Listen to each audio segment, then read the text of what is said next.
My sister fired me, replaced me with our MBA cousin. 6 days later, the platform crashed, clients fled, and their investors called me instead.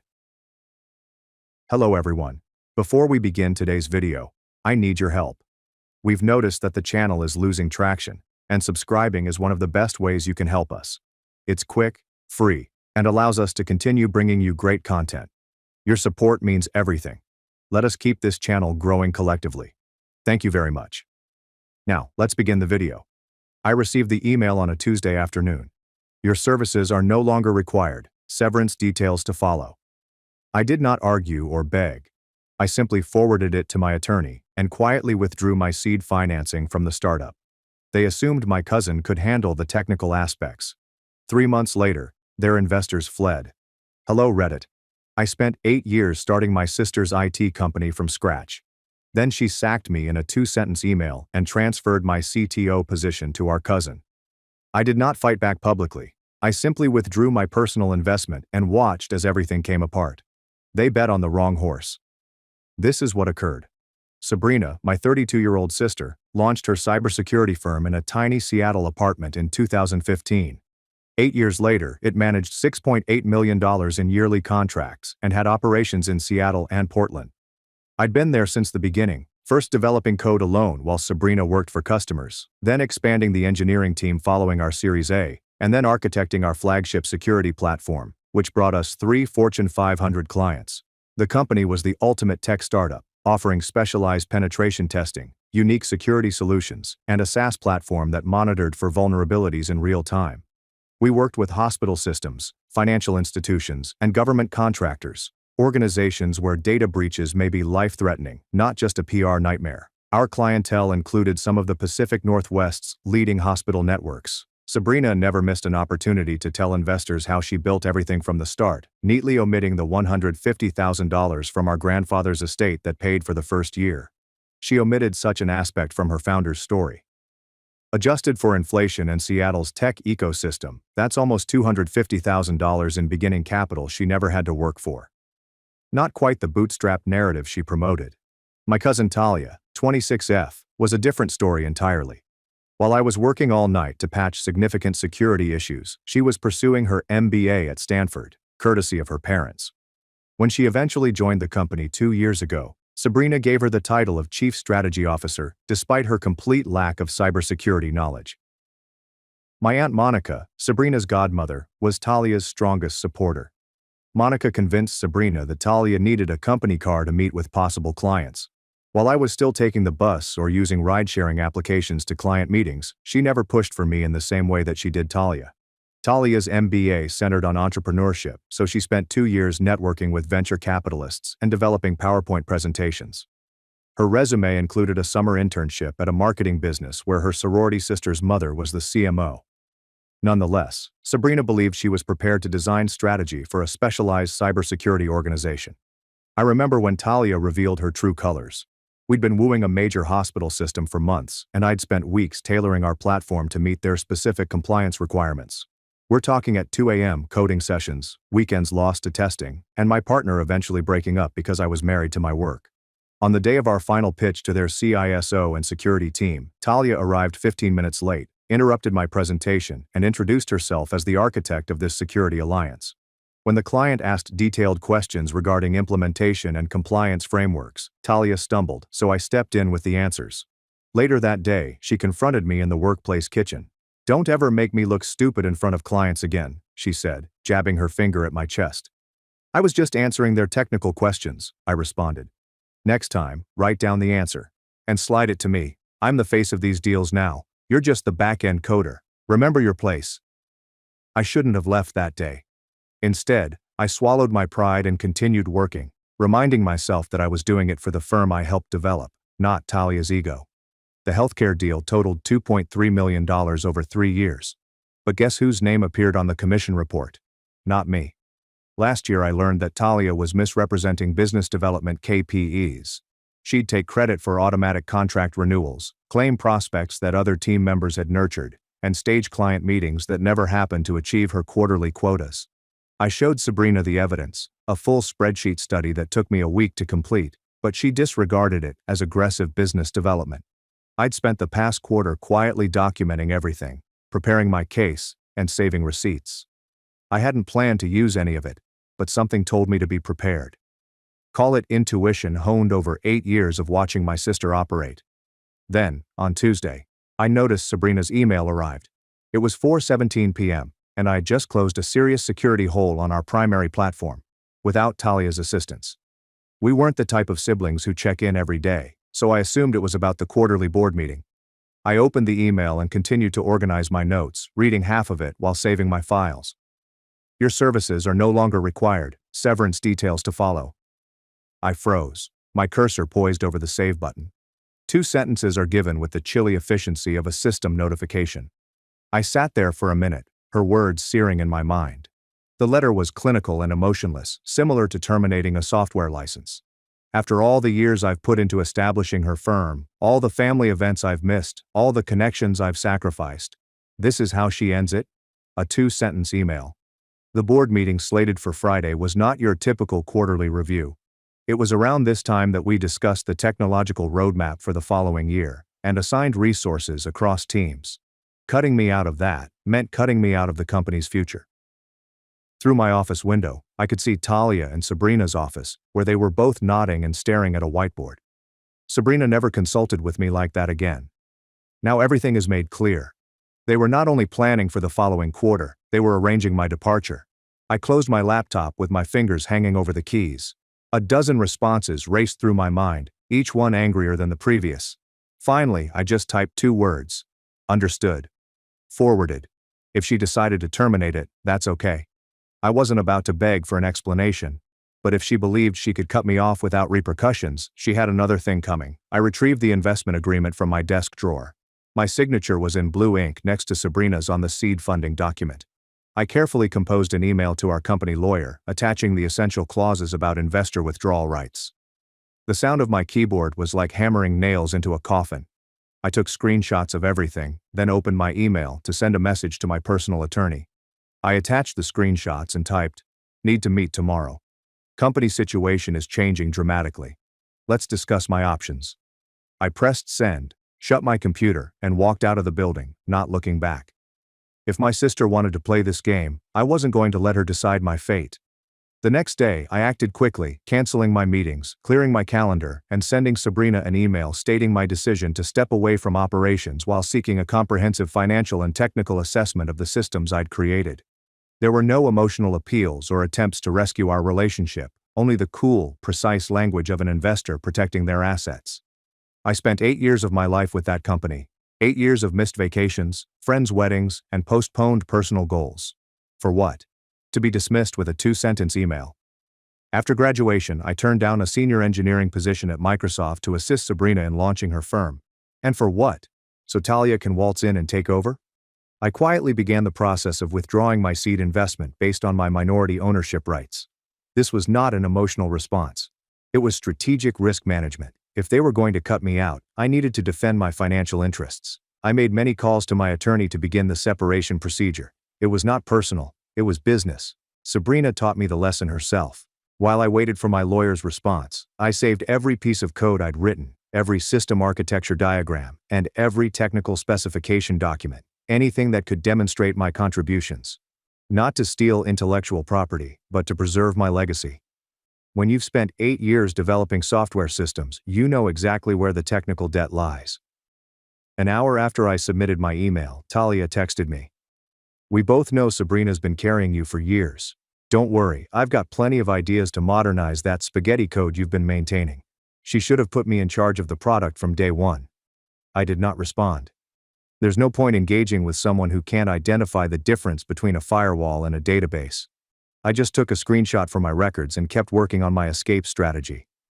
Talia has always been a talker and not a builder. Her ideas were often based on buzzwords she had picked up at conferences without knowing the underlying technology. The next morning, I received a text from Jared, our lead security engineer of 5 years. "Sabrina just called an emergency all hands. Announced Talia's taking over as CTO effective immediately."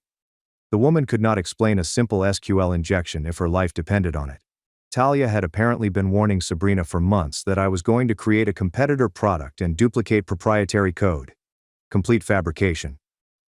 But Talia had always had Sabrina wrapped around her finger.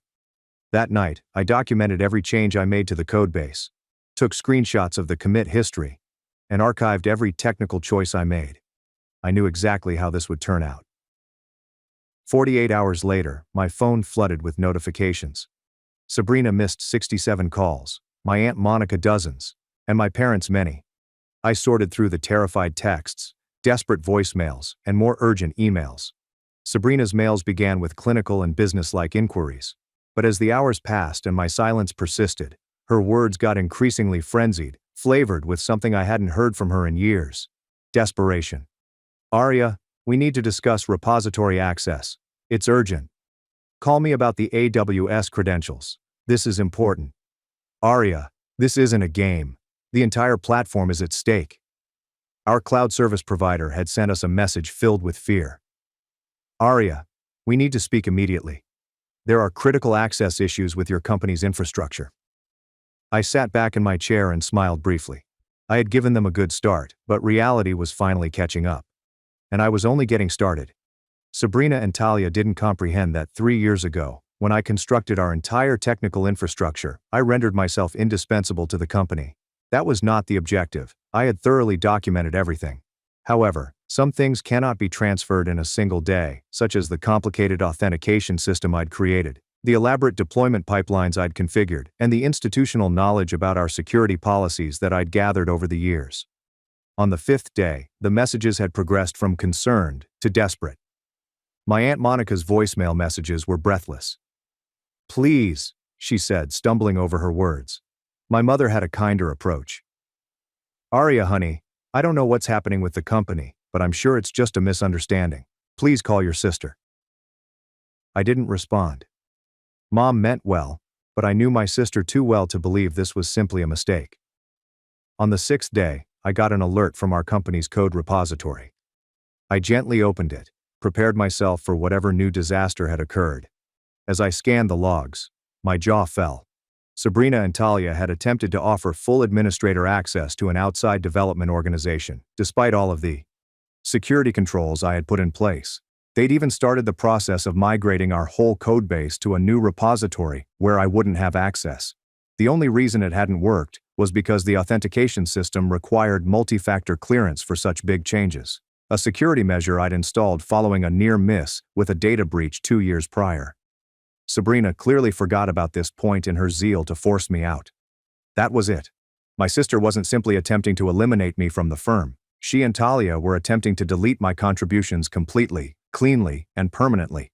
They presumably assumed I would be too stunned or hurt to react. They had no idea that by crossing that line, they had given me the perfect reason to hit back. I took a deep breath and called my lawyer. We had a lengthy chat, and by the end of it, the wheels were in action for something far more significant than simply withdrawing my seed investment. "They've made this simple for us," my lawyer explained. "Attempted intellectual property theft is a clear breach of fiduciary duty. But are you certain this is the path you want to take? Once we file these papers, reconciliation becomes nearly impossible." I did not hesitate. "I'm certain. They started this war. I'm just making sure I win it." The next morning, I assembled every document I had on the company's technical infrastructure. I spent hours putting together a detailed dossier, highlighting every shortcut, security compromise, and technical debt Talia and Sabrina insisted on despite my objections. Years of suppressed frustration fueled my focus. Sabrina's habit of cutting corners on security audits to save money, Talia's insistence on rushing features to market without proper testing, the consulting fees paid to my aunt's graphic design company that never delivered a functional website, and the offshore development team that had access to production systems in violation of all security best practices. It was all there and meticulously documented. I finished with a damning collection of evidence. I filed formal complaints with our investors, detailing potential breaches of fiduciary duty, and froze the code repositories while conducting a full security audit. I also prepared documentation for our largest clients, outlining the potential security implications of recent management changes and attaching the most concerning sections of my dossier. I wasn't sure whether it would work, but I was determined to find out. Finally, as a strategic move, I sent a full technical risk assessment to our largest client, a hospital network whose CISO had served as a mentor to me over the years. Dr. Malik had worked in cybersecurity for decades and had awarded Sabrina her first major contract. He prioritized technical excellence and open security practices.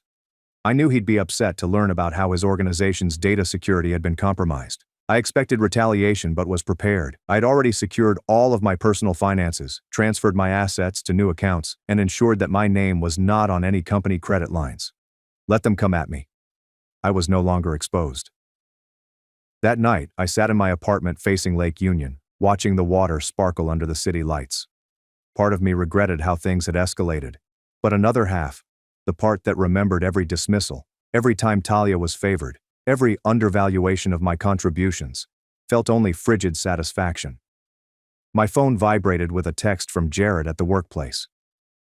Complete chaos here today. Your cousin tried to deploy to production and somehow crashed the entire platform. Your sister's been in crisis meetings all day. Hope whatever's happening works out, Arya. I smiled bitterly. They were realizing how much they had relied on me, and it had only been 6 days. That night, my phone called again. Mom. I hesitated before responding. Arya, I know you're hurt, and I understand why, but can we talk? Just you and me? I paused to examine my alternatives. Despite everything, I did not want to pull her into this mess. When things become serious between Sabrina and me, she would always try to keep the peace. All right, I finally said. Let's meet tomorrow. The next day, I met my mother at a coffee shop on Capitol Hill. She was already there, waiting at a window table and monitoring the door. When she saw me, she straightened slightly, but her demeanor was still anxious. Mom has always served as the go-between in family disputes. During the many disagreements Sabrina and I had as kids, she had mastered the ability of remaining neutral. Arya, what's going on? She questioned, her voice quiet. Sabrina's falling apart. Monica says the company is in crisis. They think you're trying to sabotage everything, and Talia is just making it all worse, promising things she can't deliver. She deserved to know the truth, but I didn't want to burden her with information that would only exacerbate family tension. They tried to erase me completely, I told them. Sabrina and Talia were attempting to copy all my code and systems to a new repository, trying to cut me out of the picture entirely. I'm just ensuring they can't appropriate my work on their way out. Her eyes expanded. That can't be right. Sabrina wouldn't just, no. There must be some misunderstanding. What about Talia? Would she? I inquired pointedly. She looked away, unable to deny it. Talia had always been devious, including with her. She borrowed my mother's car in college and returned it with a dented fender, stating it had happened previously. Naturally, Sabrina covered for her. I moved a small folder across the table. It included carefully chosen screenshots, just enough to demonstrate my point without overwhelming her. Repository access logs, suspicious code transfers, and emails in which Sabrina and Talia openly requested an outside engineer to speed up the migration process. She flipped over the papers slowly. Oh, Arya, this is deliberate. They were really trying to lock you out. Yes, I replied, leaning back. And that's just the beginning. They've been compromising on security protocols for months, maybe years. I found evidence they gave production database access to an offshore development team we've never properly vetted. I leaned in. Mom, if I hadn't acted when I did, our healthcare clients could have been exposed to serious vulnerabilities. Patient data could have been compromised. She closed the folder and flattened her palm against it. You have to talk to Sabrina, she stated firmly. There must be some explanation. Your sister's not usually this reckless. And Talia? I questioned. She didn't respond. I gave them a chance to explain. You know what Sabrina did? She fired me with a 2-sentence email, then put Talia in my position the very next day. Just please don't destroy everything, she whispered. Monica says investors are already asking questions. If this escalates, I don't know what will happen to the company. I'm not the one who started this, Mom, but I promise you, I'm going to finish it. That evening, I got a notification from our code repository. An emergency freeze on code changes had been placed. My attorney had used the intellectual property terms I insisted on in our operating agreement, the ones that required my consent for substantial architectural changes, along with evidence of unlawful access attempts. The server has detected many unusual access patterns, and several large-scale code extraction efforts are still pending. I imagined Sabrina and Talia in that glass-walled conference room, seeing the deployment pipeline stop, their perfectly planned strategy collapsing hour by hour. I wasn't only defending my code, I was pointing out basic problems in their leadership. I knew enough about the business to comprehend what a code freeze entailed. Client updates would not get out. Bug fixes would be postponed. The continuous integration pipeline that they rely on for client deliveries will be halted. It was the technical equivalent to cardiac arrest. I awoke the next morning to find my phone constantly vibrating. My email inbox was overflowing with notifications from our repository service, my lawyer, and anxious messages from Sabrina's business colleagues. The security audit had started earlier than intended, and it was obviously identifying issues. I went through the repository's latest warnings. They had restricted access to over 300,000 lines of code across various repositories and highlighted an additional 120,000 lines. For questionable commit patterns dating back 3 months, it was a technical bottleneck that effectively halted product progress. Sabrina had left 5 voicemail messages overnight, each more urgent than the last. "Aria, please. I don't know what you think you're doing, but you're destroying everything we built. Call me back immediately. We can fix this." I deleted the texts without replying. An hour later, Mom called back. "Aria, what did you do?" she said, her voice even though tense. "I did what was necessary," I explained quietly. "They're in complete panic mode, Aria. Sabrina is talking about lawyers, about suing for sabotage. Monica is beside herself, and Talia is making wild promises about fixing everything if they just give her complete control." I was not surprised. They'd never been adept at handling a technical issue. I gave them a chance. Sabrina made her move. Talia took my position and I protected my work. I'm not backing down. There was a long pause on the other end. "Fine, meet with them," she finally said. "One last time, for me." I paused. I owed Mom at least that amount. "All right," I replied, "but this is the last time." As I hung up, my lawyer called to provide an update. The repository's preliminary audit had already raised enough red flags to warrant further examination. Sabrina and Talia were concerned about potential intellectual property infringement if things remained this way. "You need to decide how far you want to take this," he told you. "Right now, you've got leverage. They're desperate. This might be the time to negotiate a settlement that cuts you loose with your fair share." I pondered it. A settlement would be cleaner and speedier. But something within me resisted. It wasn't simply about money anymore. That evening, we met at Sabrina's downtown Seattle condo. I'd attended innumerable meals and strategy discussions in this sleek high-rise apartment, spoken about product roadmaps on the balcony overlooking the Sound, and celebrated our first $1 million in revenue at that dining table.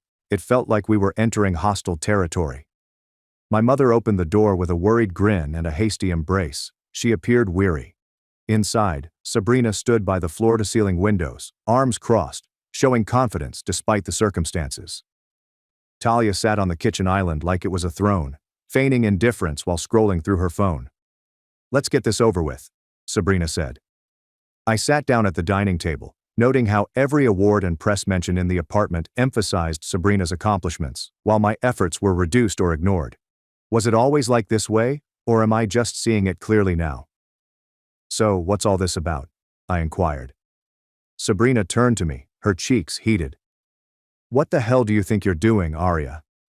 Freezing the repositories, triggering security audits. You're trying to destroy everything we built." I met her eyes directly. "I'm destroying things? After you fired me without warning? You think I wouldn't notice unauthorized access to my code?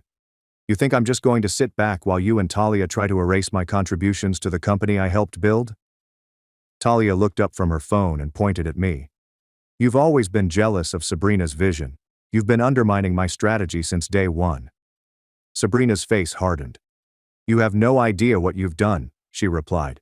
"I've got demos scheduled with potential investors, commitments to clients. Talia has a completely new direction planned for the product. If you freeze these repositories, it could sink everything." "That's not my problem," I responded. "You made your decision when you tried to push me out of the company and replace me with Talia. I'm just protecting my work." There was a prolonged hush. Then Talia leaned back, smirking. "Don't worry, Sabrina. I'll rebuild the entire platform now that Aria's out of the picture. Her code is outdated anyway.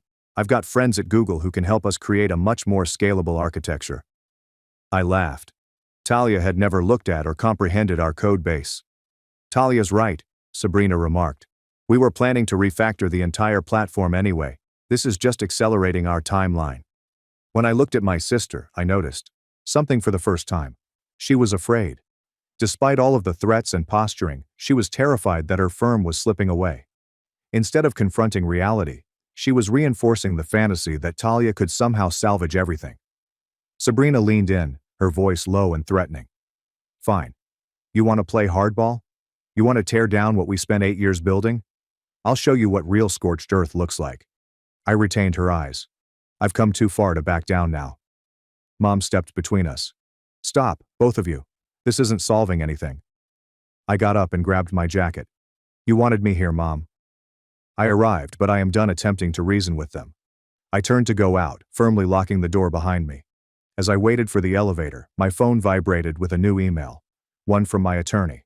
Sabrina and Talia had recently filed a lawsuit alleging that I had ruined the corporation and illegally shut them out of vital systems. I gave out a quick giggle and returned my phone to my pocket. So this was how they intended to play it? Fine. I'd offered them the option to go away.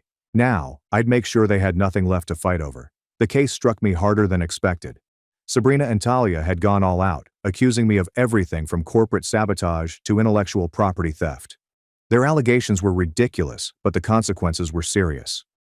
If they can convince a judge that I illegally restricted access to company systems, I might face significant damages. I expected them to be desperate, but not this irresponsible.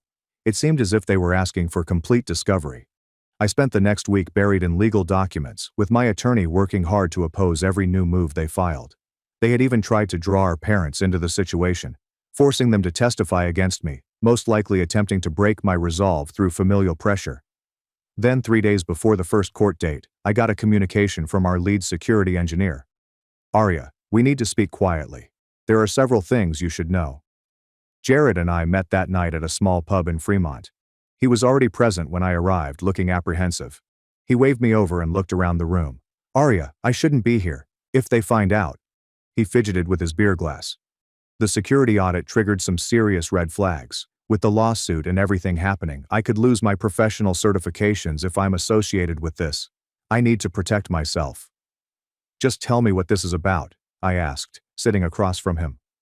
He leaned forward, his voice lowering. Your cousin. She's been exposing client data for months.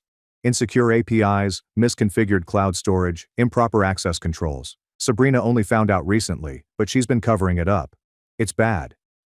I had anticipated some technical lapses, but this sounded far worse. How bad? Potential HIPAA violations. Maybe FTC territory. I've been documenting the issues and trying to fix them quietly, but this lawsuit, if it goes to discovery, it all comes out. I can't risk my career, my reputation. He slid the flash disk across the table. Everything you need is on here. Access logs, misconfigured servers, vulnerability reports. Your cousin has been systematically undermining our security protocols for months, and your sister has been helping hide it. It's enough to trigger regulatory investigations. That night, I went through the files. Everything was there. Patient data from our healthcare clients had been exposed due to insufficiently secured APIs, with Talia's fingerprints all over the changes and Sabrina's permission on the majority of them. There were false security assessments, concealed vulnerability reports, and even indications that Talia allowed an outside marketing agency access to production settings containing critical customer data. Sabrina had approved everything, either consciously or in willful ignorance. The following morning, I sent everything to my lawyer with this note. Let us conclude this. By the time the court date arrived, Sabrina and Talia were cornered. Their repositories were locked, putting their client connections at peril. And now, with this fresh proof, they were facing possible regulatory inquiries. Sabrina appeared fatigued as she entered the courtroom, her customary confidence gone. Talia wasn't even present. She had supposedly gone to California the night before for an emergency meeting with advisors. The judge ruled in less than 2 hours. The evidence was overwhelming. The complaint was dismissed, and the court mandated a comprehensive technical and security audit of the company's systems. I observed Sabrina's expression as reality set in. She hadn't only lost her lawsuit, she had lost everything. Outside the courthouse, she approached me with lowered shoulders. Arya, you have to believe me. I didn't know how severe the security issues were with Talia's changes. I was just trying to give her room to grow. I almost felt sorry for her. Almost. You chose her over me, I replied gently. Every time. And now you're paying for it. I walked away, leaving her standing there, appearing much older than her 35 years. A week later, Mom called. She had helped Sabrina find a smaller apartment in Ballard. She didn't ask for my assistance and I didn't offer it, but I transferred enough money for 3 months' rent, more for Mom's sake than Sabrina's. Did you know about Talia? She's ruined the company, Arya, and Sabrina let her do it. She chose Talia over you, over her own company's integrity. I could hear disappointment in her voice. It wasn't just me who had been betrayed. The business had imploded catastrophically. The audit indicated that Talia had been violating security procedures for several months. When the security flaws were discovered, the company faced potential regulatory probes, and the majority of their large clients terminated their contracts. The Portland office was closed. The Seattle headquarters was reduced to a single floor. Talia had disappeared to California. Last Mom heard, she was trying to find a job at a friend's startup, avoiding Sabrina's calls and showing no remorse for the damage she'd done. I signed the final papers, terminating all technical and financial links with the company. With my settlement and professional reputation intact, I was 4 weeks into starting my own cybersecurity consultancy in Vancouver, British Columbia. Distinct countries, distinct markets, yet comparable industries. I had obtained modest office space, brought in 2 trustworthy engineers from the Seattle organization, and began developing something entirely my own. No family drama or nepotism. Simply technical brilliance and sound business procedures. 2 months later, Sabrina called immediately. Her voice was different, more restrained, but with an undertone of entitlement. Arya, we need to talk. The situation, it's dire. Talia has completely abandoned ship and disappeared to Silicon Valley. We were wrong. We need your help to rebuild the platform. I left her words hanging in the air. Part of me felt validated. The other portion was simply tired with the entire saga. I'm sorry, Sabrina. That chapter of my life is closed. Come on, Arya. We have nothing left. We were wrong about you. Wrong about Talia. We can start over. Rebuild the company together. The right way this time. I still have connections throughout the industry. I took a deep breath. You made your choice. Now you have to live with it. I've moved on. Our parents are worried about their retirement, the investment they made in the company. Her voice cracked momentarily. I felt a tinge of sympathy, but quickly buried it. She had been manipulating me with guilt for years. Not this time. I already talked to Mom about that. She and Dad diversified their investments last year, on my advice. They'll be fine. You can't just abandon your family, Arya, after everything I've done for you. I nearly laughed at that. Everything you've done for me? Sabrina, I worked 8 years building your company while you handed everything to Talia on a silver platter. I'm done. I hung up and blocked her phone. Maybe someday I'll be ready to have her in my life again, albeit in a limited capacity. But I would never again rely on her judgment or put my professional reputation in her hands. After all, my sister taught me one important lesson. In business, loyalty is only as good as the contract on which it is based. Family is something different entirely.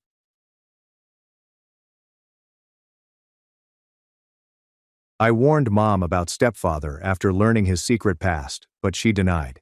Then my 12-year-old's brother ran away, triggered a full CPS investigation. My mother preferred a convicted kitten diddler above her own children, so I exposed their lies in court. A year later, she begged me to preserve her unborn child from the monster she let in. I was 15 years old when I accepted the fact that I would be fatherless for the rest of my life, since I was the son of a single mother. I overworked myself in school while working 25 hours a week at a local job. I took care of my younger brother Noah, while my mother was unwell or at work. My greatest want was for my mother to be able to retire and never have to work another day. But then everything came crumbling down when my mother found a great man named Luke. He was really sweet, and after only a few months of dating, I started beating myself up for not being the perfect man of the home. He's still the sole reason I know how to ride a bicycle, and Noah adored him even more than I did. Luke taught him how to do algebra without crying, which is a skill I never learned, and even took on the responsibility of taking him to school each day. Meanwhile, my mother's skin was glowing even more. She actually looked stunning. It really was quiet before the storm. As we grew to know him, The picture-perfect aspect disappeared. I discovered that he had already left another family and had a son around my age. But I loved him anyway, since what is family if not tolerating each other's flaws, right? Well, this backfired badly because one day, while I was studying for tests in senior year, I received a text message on Facebook. It came from a guy claiming to be my half-brother, so I studied his page and discovered that my father, or should I say our father, had once appeared in his profile picture. After we established our biological connection, I discovered he had an ulterior agenda for texting me. He began by asking whether I knew what kind of man our father was. I assumed he was simply upset because my father had left him for a more attractive wife, so I responded, "More than you do, buddy." I was very immature back then. I know part of me expected his reaction to be feisty, something I could debate over, but it wasn't. It was something much darker. He mailed dozens of court paperwork. They were all about Damon, a guy charged with stealing the innocence of his wife and 5-year-old son. I believed my half-brother was just as immature as me, so I didn't think much of it and told him he was an effing weirdo for sending me that shanty. But as soon as I departed the court records and saw his text, my heart fell. He said the words that forever altered my life in the worst way possible. Our father's name is Damon, which he changed after leaving prison. I battled the impulse to throw up in the garbage can next to me. I reviewed the documents, wanting to learn more. The time frame added up. He met my mother 6 months after exiting prison. But that was not all. When he was found stealing their innocence, an investigation was initiated. On his hard disk, there were dozens of videos of, well, you know. But they weren't all from kitten tinkering websites. He had filmed a number of films with him, featuring naked innocent humans pleading for aid. I couldn't control myself at the time. I threw up on the keyboard. This was the man my mother had brought into our lives, the dude doing it in Luke. I knew my mom couldn't have known, so I had to determine what to do with the information. But it was almost impossible to think clearly. Suddenly the door creaked open. I swung around in my chair and saw Damon standing over me and my computer screen. I realized there was no use in struggling to hide it. Plus, I was bigger than him, so he couldn't have coerced me to do anything, like he did with my half-brother. His face turned crimson. "I swear I've changed since then. Please." His eyes were filled with a phony innocence. When I stared at his trembling hands, all I could think about was what he had done to those kids, what I had witnessed him do. I quickly exited all the tabs, stood up, and knocked him to the ground. As he started crying, I couldn't help but laugh. I recall the sound of his ribs shattering under my boots. It was as satisfying as ASMR. But then I heard my mother arrive home. "Honey, I think my son is onto us," she yelled, not realizing I was right upstairs. I froze totally. My mother thought I was still at school. She was not yelling an alert. She was joking with him. I could not move. My feet felt like they were nailed to the floor. I heard her footsteps ascending the stairs, getting closer and closer. When she got to the top of the stairs, she noticed Damon on the floor, battered and trembling, with me standing over him. In a matter of seconds, her expression changed from confused to horrified. She dropped her purse and went to Damon's side. "What the hell happened?" she asked, peering up at me with startled eyes. Initially, I was unable to form words. My hands were shaking. Finally, I asked the only question that mattered.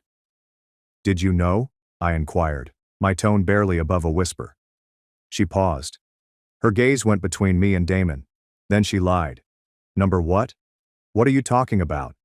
She helped Damon sit against the wall. "Why would you attack him like this?"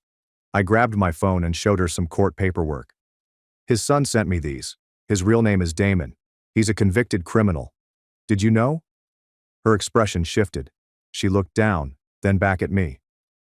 "I only found out recently," she murmured quietly. "He didn't tell me when we met. He said the court case was false, just revenge from a bitter ex-wife." She jumped up and grabbed my arm. "Please don't ruin everything. Look at how much better things have been. Remember how unstable our house was before he came? Remember how much I struggled?" I took a break. "You're lying. You knew." "I heard what you said when you came in." Before she could react, Noah appeared upstairs. He must have just returned home from school. He saw Damon on the floor, bleeding, Mom looking frantic, and me standing there with my fists clenched. Noah immediately began crying. He was only 12. Mom ran to him and drew him close, sheltering him from Damon's gaze. "It's okay, baby," she said softly to him. "Your brother hurt Daddy, but everything will be fine." I tried to explain. "Noah, he's not who you think he is. He's—" But Noah simply screamed and dashed to his room, slamming the door behind him. That night, I was unable to sleep. I kept thinking about what my mother had said when she arrived home.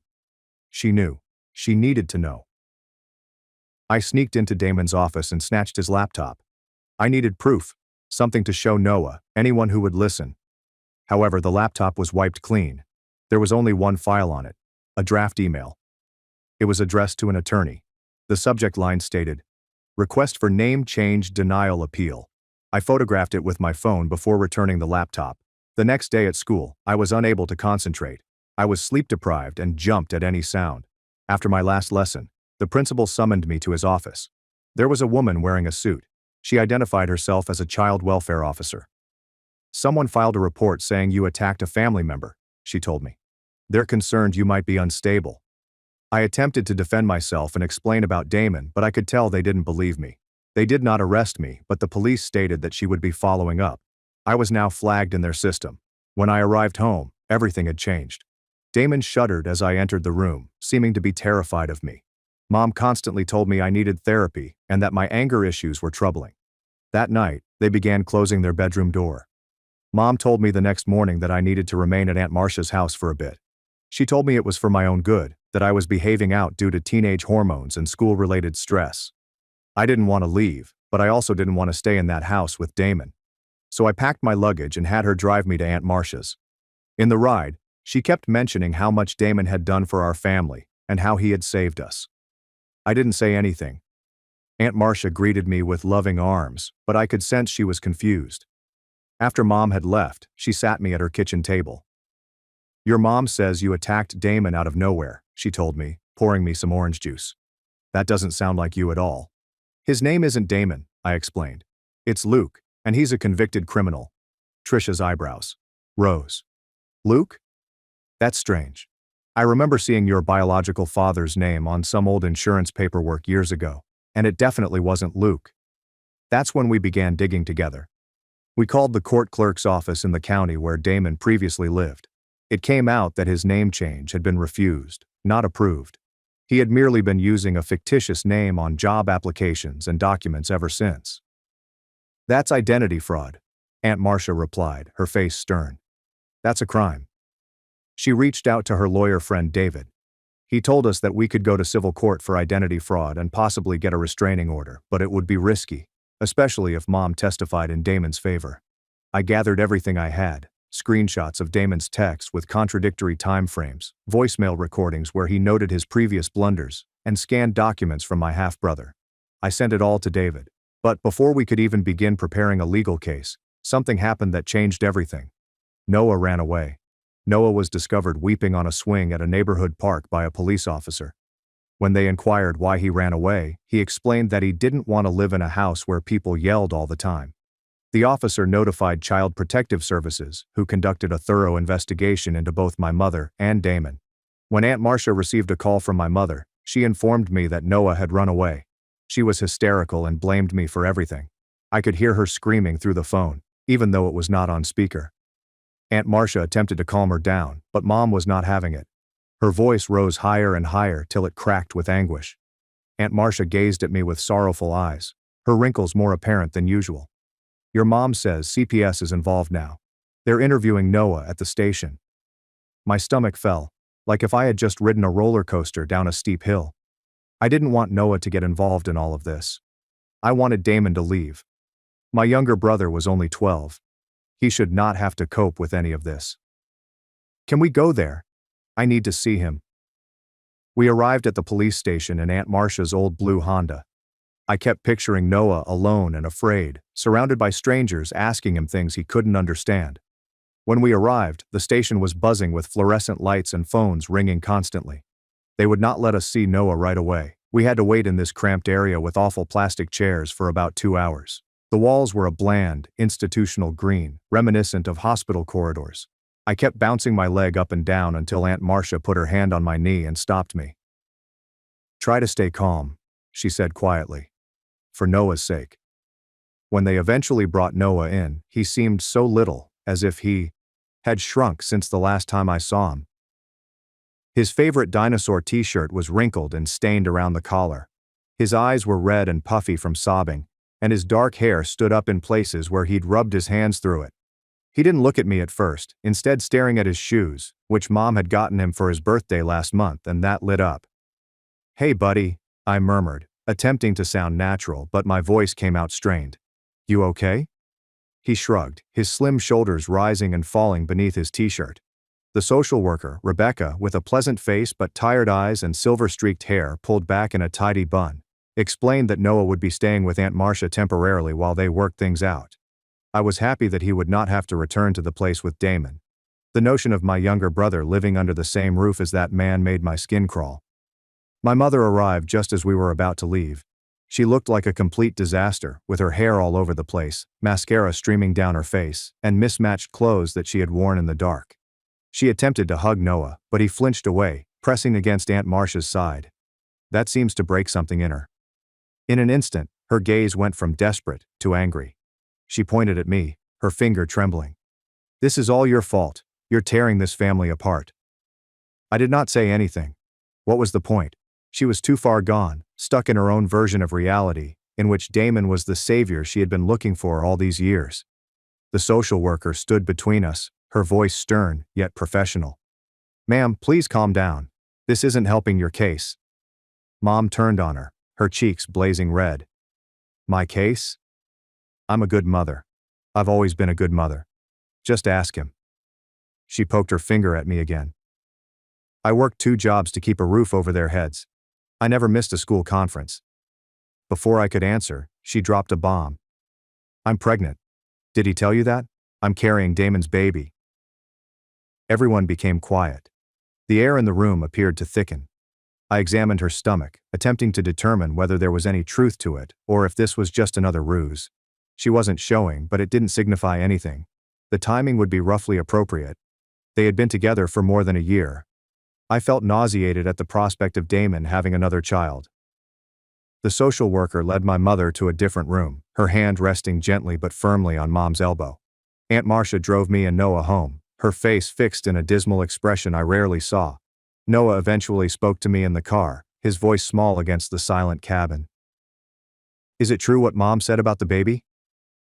I shrugged as raindrops began to spray on the windshield. "I don't know, buddy.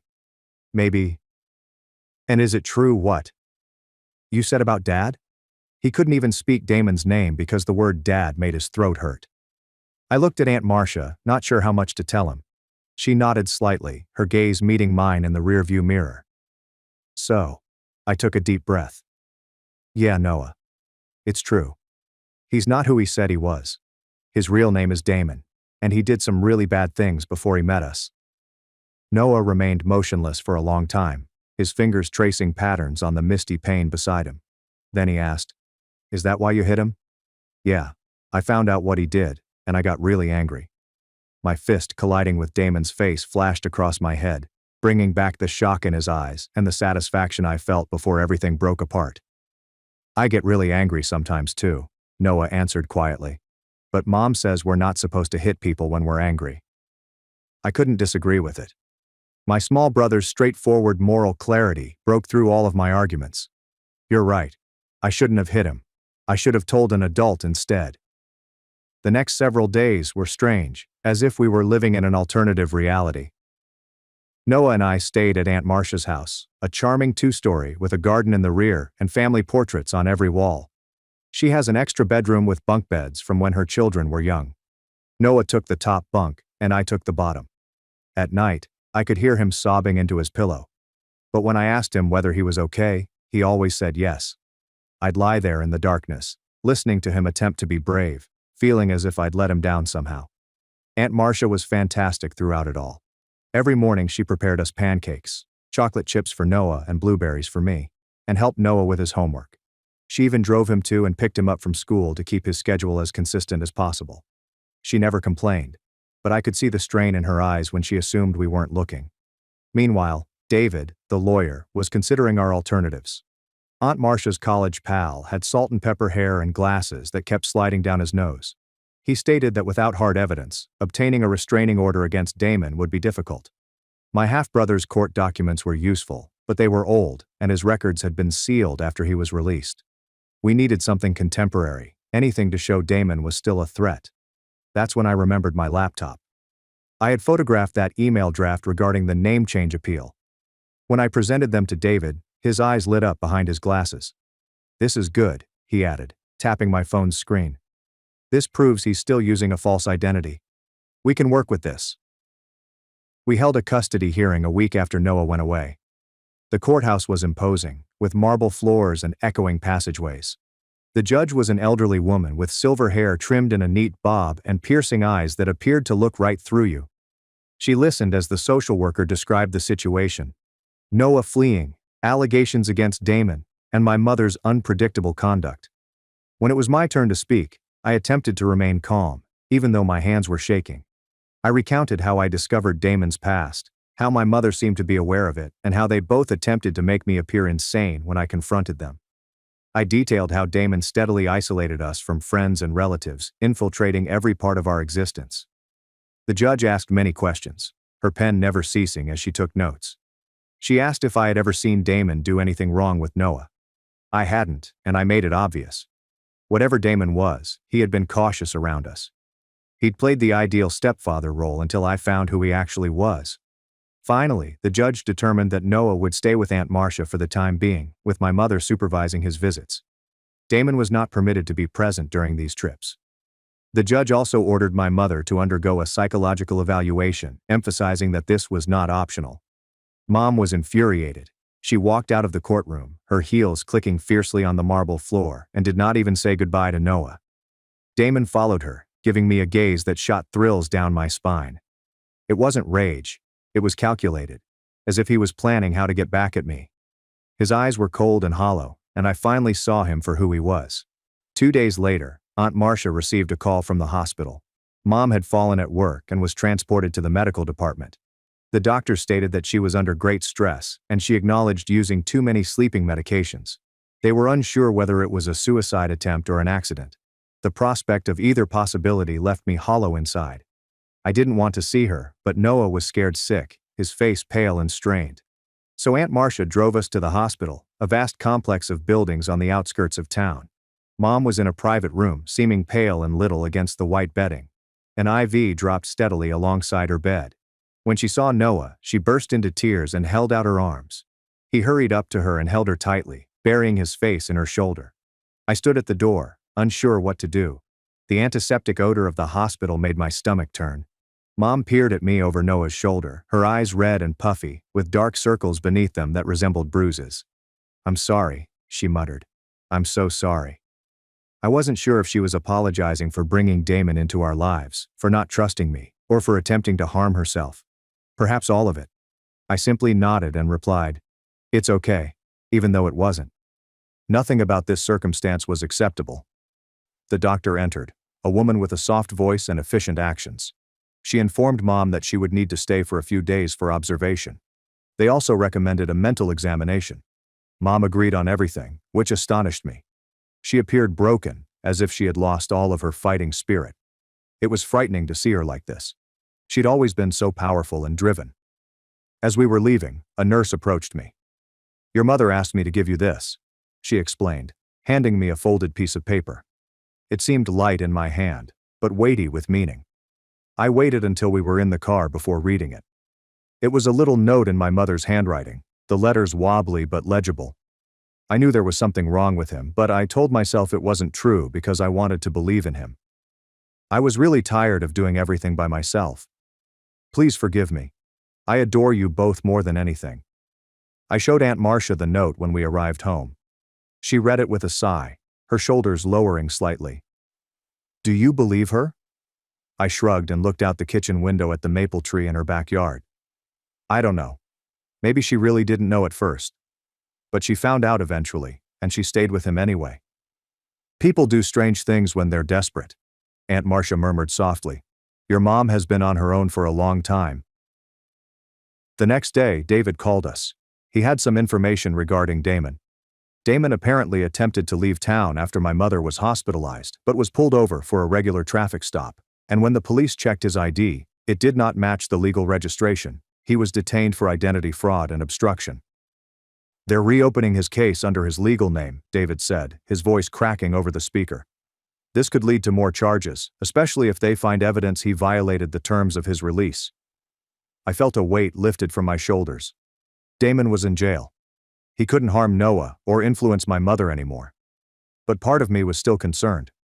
What if he made it out? What if he comes seeking for us? I'd watched enough crime shows to understand that restraining orders were just pieces of paper. They couldn't stop someone who was determined to do damage. A few days later, my mother was released from the hospital. She went right from there to her court-ordered psychological evaluation. The outcome would determine whether she could reclaim custody of Noah. I found myself wishing for Noah's sake that she'd receive the assistance she required. While we awaited the evaluation results, life settled into a new pattern. I returned to school, hoping to focus on my forthcoming graduation. The whispers and stares had mainly subsided, but every now and then, I'd catch someone looking at me with that mix of curiosity and pity that made my skin crawl. Noah appeared to be doing well at Aunt Marcia's. He was sleeping through the night and occasionally smiling. He'd become friends with the neighbor's son, Jordan, who was his age and had a collection of dinosaur figures that Noah craved. My phone rang one evening when I was assisting Noah with his science homework, which was on the water cycle, and which he was having difficulty understanding. It was a number I couldn't recognize. I almost did not respond, but something told me I should. "Hello," I murmured, going into the hallway to avoid disturbing Noah, who was painstakingly coloring a schematic of clouds and rain. "Is this Mark?" a male voice said. It sounded strangely familiar, like someone I'd met but couldn't remember. "Yeah. Who's this?" "It's Caleb, your half-brother." I almost dropped the phone. I hadn't spoken with him since the day he sent me the court records about Damon, which had changed everything. "Oh, hey." I didn't know what to say. What do you tell someone who shares your blood with a monster? "I heard they arrested him," Caleb explained. "I wanted to check if you and your brother are okay." I was astonished by his concern. We were almost strangers, bonded solely by Damon's DNA. "Yeah, we're staying with our aunt. My mom's getting help." There was a pause filled with static from the connection. "I'm sorry about all this. I know how it feels to have your world turned upside down because of him." We talked for about an hour. Caleb told me about his life after Damon went to prison for the first time, how his mother suffered with addiction and despair, how he bounced around foster homes until his grandparents finally took him in, and how he still had nightmares at the age of 25. "It gets better," he remarked, and we hung up. Not right away, and not completely, but it does get better. The next day, we received the findings of my mother's psychiatric evaluation. The therapist decided that she had sadness and anxiety, which were compounded by financial stress and being a single parent. She was not a threat to Noah, but she required continual treatment and assistance. The study cited her poor judgment in relationships and proclivity for emotional dependence, which seemed like clinical ways of stating she kept choosing men who were harmful to us. The judge modified her decision. Mom may have Noah back, but under certain circumstances. She had to go to weekly therapy sessions and have bi-weekly check-ins with Aunt Marcia. It wasn't ideal, but it was something. An opportunity for her to mend her connection with Noah. When the judge asked if I wanted to return home, I was hesitant. I looked at my mother, who was sitting with tears in her eyes and her hands securely gripped in her lap. Then I glanced at Aunt Marcia, who had been my support throughout this ordeal and had graciously opened her house and heart to us without reservation. "I'd like to stay with Aunt Marcia," I finally replied. "At least until graduation." Mom seemed hurt, but she nodded. I hoped she understood. I was not rejecting her. I simply needed room to heal. As we were leaving the courthouse, I overheard two officers discussing Damon's case. They stated that the prosecutor was asking for a lengthier term due to his background and identity deception. It sounded like he wouldn't be leaving anytime soon. The comfort I felt was so strong that I became disoriented. Life slowly began to put itself back together. Mom found a smaller apartment that she could afford without working double shifts. It was in a different neighborhood and away from Damon's memories. She acquired a new job with better hours, allowing her to spend more time at home with Noah, and she never missed a therapy appointment. Sometimes when she dropped Noah off at Aunt Marcia's, I caught a glimpse of the mom I remembered. The one who smiled freely and gazed at us like we were the center of her existence. I stayed with Aunt Marcia to finish my senior year. It was silent there. Safe. The nightmares occurred less regularly. I assisted Noah with his studies on weekends and watched him gradually regain trust. He still had unpleasant dreams, but they were becoming less frequent. He began playing soccer again, which he had enjoyed before Damon came into our lives. Damon was convicted 1 year after everything came apart for fraud, fraudulent documentation, and obstruction, rather than his original crimes, which were beyond the statute of limitations. He was condemned to several years in state jail, with no contact with kids permitted upon his release. When David called to tell us the news, I felt like I could finally breathe normally again. I graduated as the valedictorian of my class. As I stood at the stage, looking out into the audience, the sea of faces blurred, except for the ones that mattered. I spotted my mother and Noah seated close to Aunt Marcia. They were all smiling up at me, proudly. Mom had gained weight. Her face was rounder and healthier than it had been in months. Noah held a homemade placard that read, "My brother rocks," in unsteady letters. In my address, I made no mention of what had happened. Instead, I said, "Some people get family by blood, some by force, and some by truth." I chose mine. I looked at my aunt in the crowd, then at my mother and Noah, who had been through the storm with me. Mom held me tightly after the ceremony, surrounding me with the aroma of her familiar perfume. "I'm so proud of you," she said quietly. "And I'm so sorry for everything." I held her back, feeling the baby bump between us, a reminder of what had passed and what was yet to come. "I know, Mom. I know." That summer, before leaving for college, I hooked up with Caleb again. We went fishing at a lake near his grandparents' house, and the water reflected the brilliant blue sky. We didn't really talk about Damon or the past. Instead, we discussed the future, his intentions to become a social worker, and my scholarship to study engineering. We were more than the anguish that bonded us. As we sat there watching our lines in the water, the soft lapping of waves against the shore creating a soothing pattern, Caleb said something I'll never forget. "You know what the worst part was? Not what he did, but how long it took for anyone to believe me." I nodded. I understood exactly what he meant. The loneliness of bearing a truth that no one wants to hear. Noah handed me this artwork the day I left for college. Our family consisted of Mom, him, me, and Aunt Marcia. No Damon, just us. People who mattered. The people who remained. He'd depicted Mom with a round belly and a little figure he identified as our baby sibling. The ultrasound verified that it was a female. "Don't forget us," he urged, hugging me goodbye with his arms tight around my waist. "Never," I pledged, and I intended it. No matter how far I went, they would always be my rock, my reality, and my chosen family. I moved into my college dorm the next week. It was a small room with 2 beds, 2 desks, and hardly enough room to move around. My roommate Brandon was a computer science major from Seattle who stayed up late coding and consumed far too many energy drinks. He was nice though, minding his own business and not asking too many questions when Noah called me in the middle of the night after having a nightmare. College seemed strange at first. Everyone there was beginning over. No baggage, no history. Meanwhile, I was dragging around this huge mess in my head. I'd be sitting in math, trying to concentrate on derivatives, when I suddenly remembered the sound Damon made as I knocked him to the floor. Or, I'd be in the dining hall and notice a father visiting his child, wondering what type of father Damon would have been to my younger sister. I called home every Sunday night. Aunt Marcia would keep me updated on everything. Mom's rehab progress, Noah's soccer games, and baby preparations. Mom was due in November, right around the midterms. She opted to name the infant Isla. I wasn't sure how I felt about having a half-sister who had Damon's DNA, so I tried not to think about it too much. It was not the baby's fault who her father was. On a Tuesday in October, I received a call from Mom during my physics lab. I stepped outside to respond, assuming it was about the baby. "Hey Mom, everything okay?" Her voice shook. "Damon's lawyer contacted me. He's trying to get visitation rights for the baby." I almost dropped my phone. "What? How can he do that from prison?" "I don't know.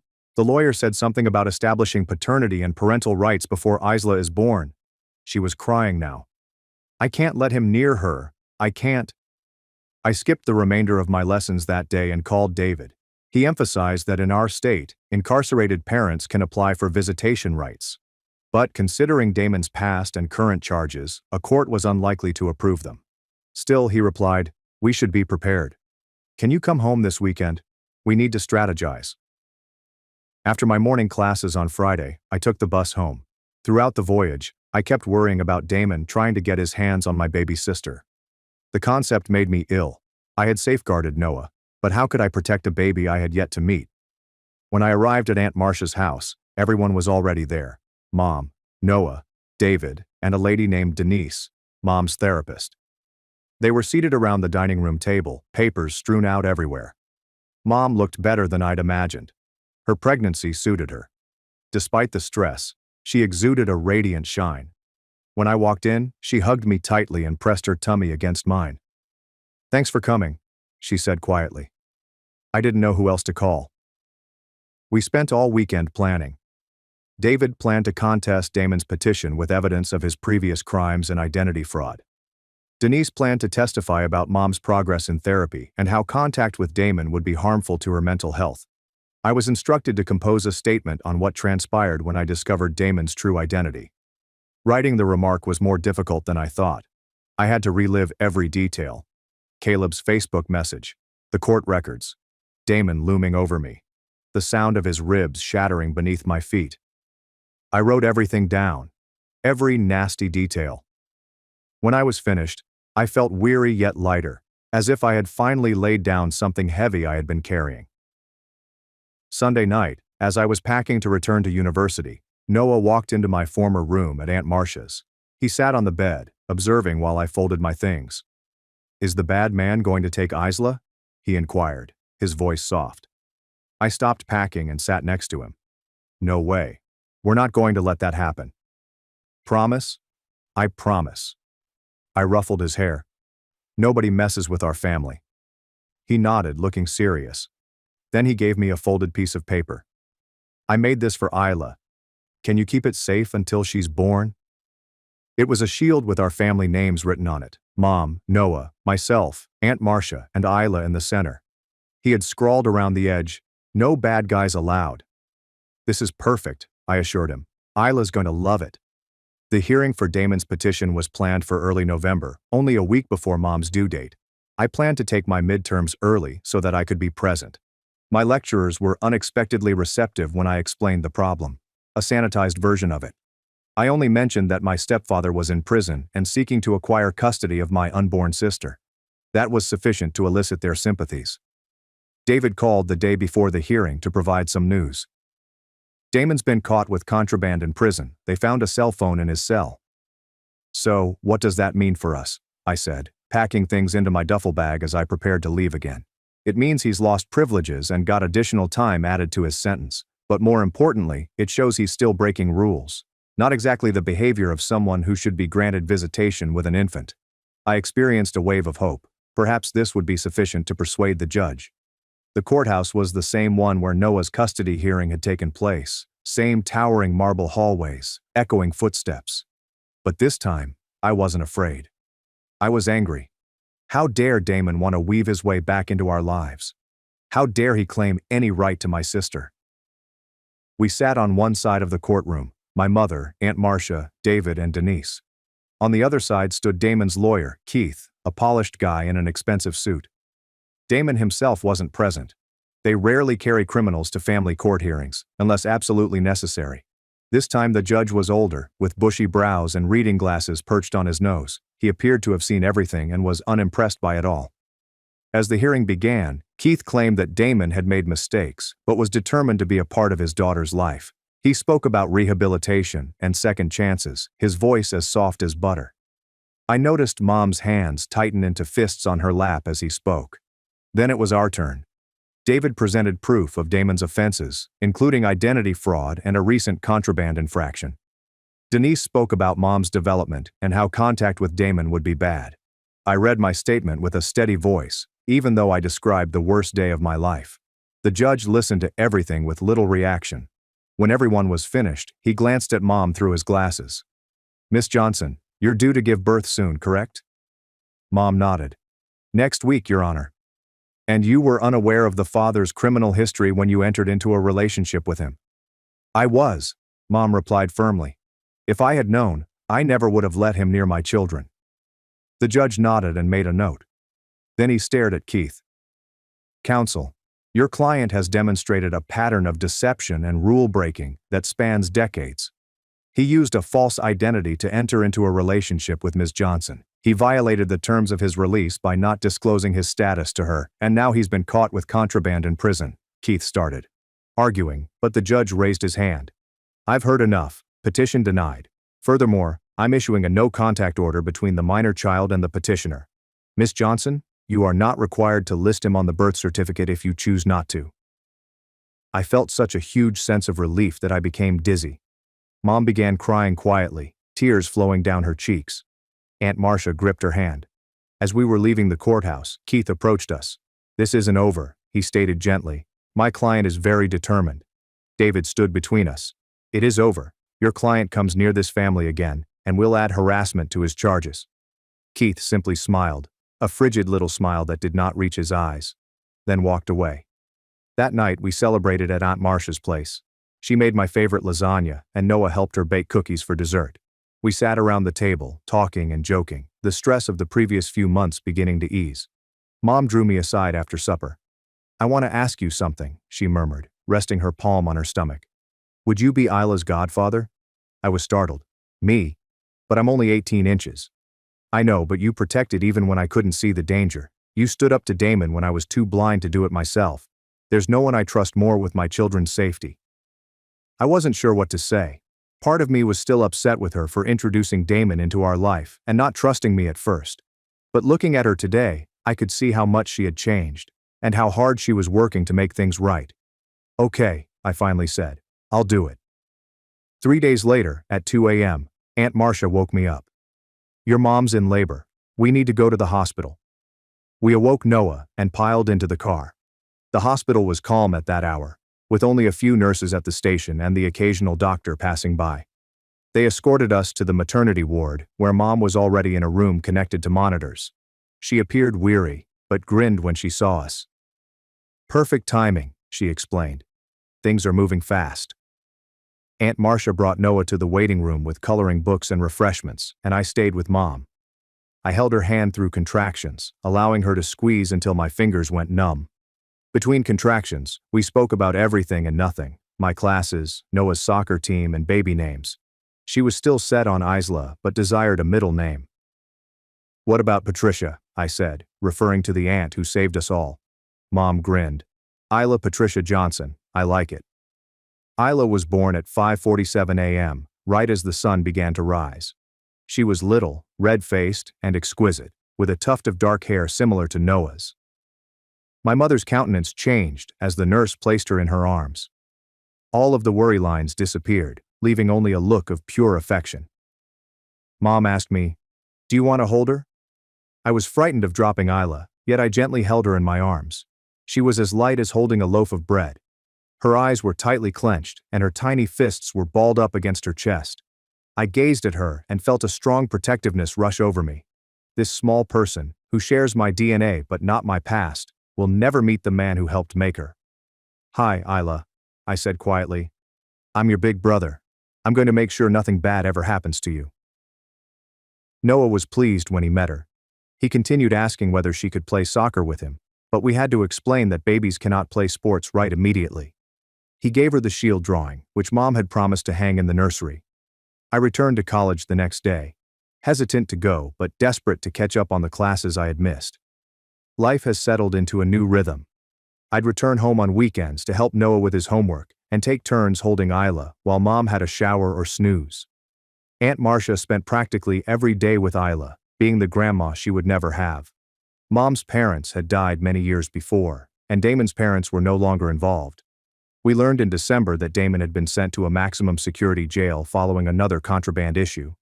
This time, they discovered a shiv in his cell. David stated he'd stay there for the duration of his sentence, possibly longer. It felt as if a weight had been lifted off of all of us.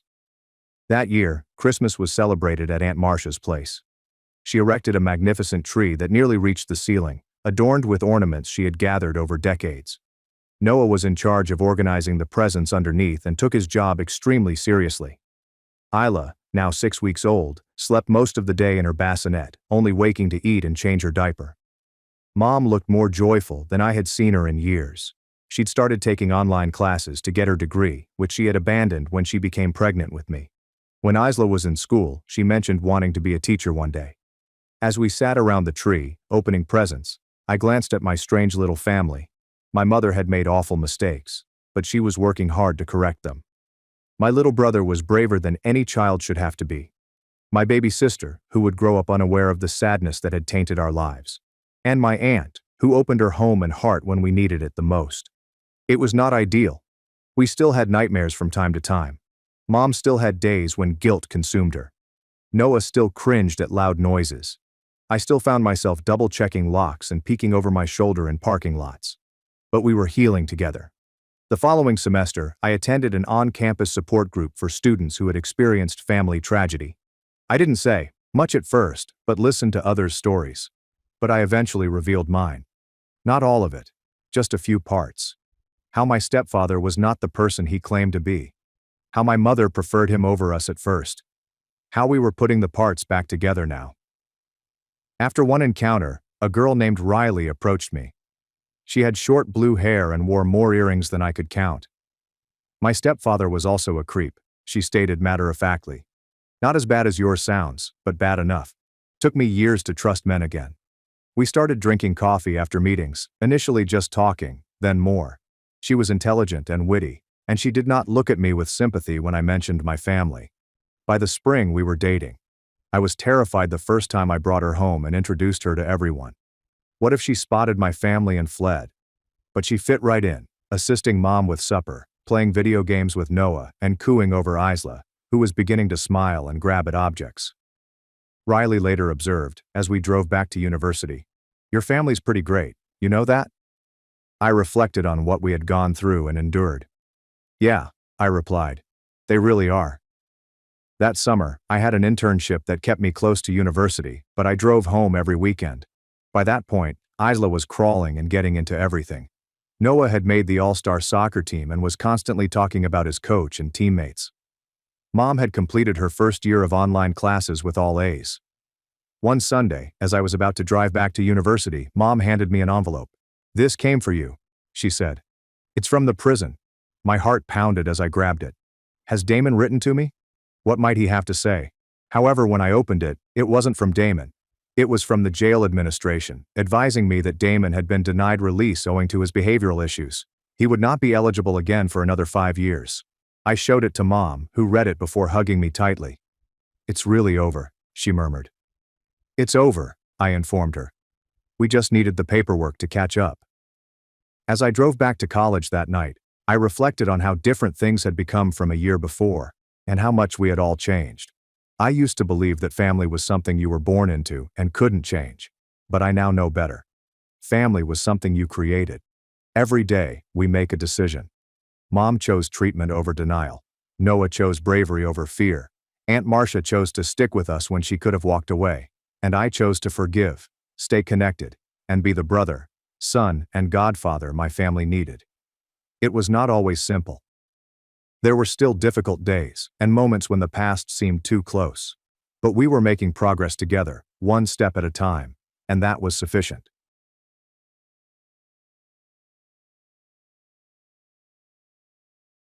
I suspect that my pregnant wife may have had an affair with her coworker. Am I the asshole for asking for a paternity test now? Original post May 9, 2024. My wife, 38F, and I, 39M, have been together for 12 years. I don't know how to describe it other than calling it the perfect relationship. I think in 12 years we've only ever gotten to the point of really raising our voices at one another maybe 2 or 3 times. We do everything together, but always have never had issues allowing each other to lead our own lives and follow our own interests. We bought a house where we wanted. We both have good high-paying jobs that have great work-life balance. Basically, it's been everything short of perfect. We've been trying for 2 years to get pregnant and it hasn't been happening. We were just about to start the fertility stuff when I came home from a work trip and guess what, she's pregnant. I had this weird instant thought of, Wait, I thought we didn't try during the week last month because of the fertility testing. But I couldn't remember exactly because, to be honest, we were busy at it. So I just assumed I missed remembering. Now, I travel around the country pretty regularly for work. Other than COVID, I've been on the road as much as 40 weeks a year sometimes. Since COVID, it's been less but still more than a week a month. Over the last 4-5 years, my wife has gotten very friendly with a guy she works with. Let's call him Matt. Matt is slightly younger, I think 34 or so. I know him, he's married. I know his wife. They've worked together for I think 7 years or so. He's always been around, he and I've been friendly. Have I ever thought something was happening? No, but I've always thought. You'd be a fool to not think there's even a 1% chance your spouse would go outside the relationship. Maybe I'm naive, but I've always seen it as a safeguard to not take my wife or any other partner in the past for granted. She's never given me a reason to think she'd do that. But anything is possible. So about a month ago, I'm out of state for work and she's at home. I ask her what she's doing earlier in the day and she says Matt is coming by for dinner.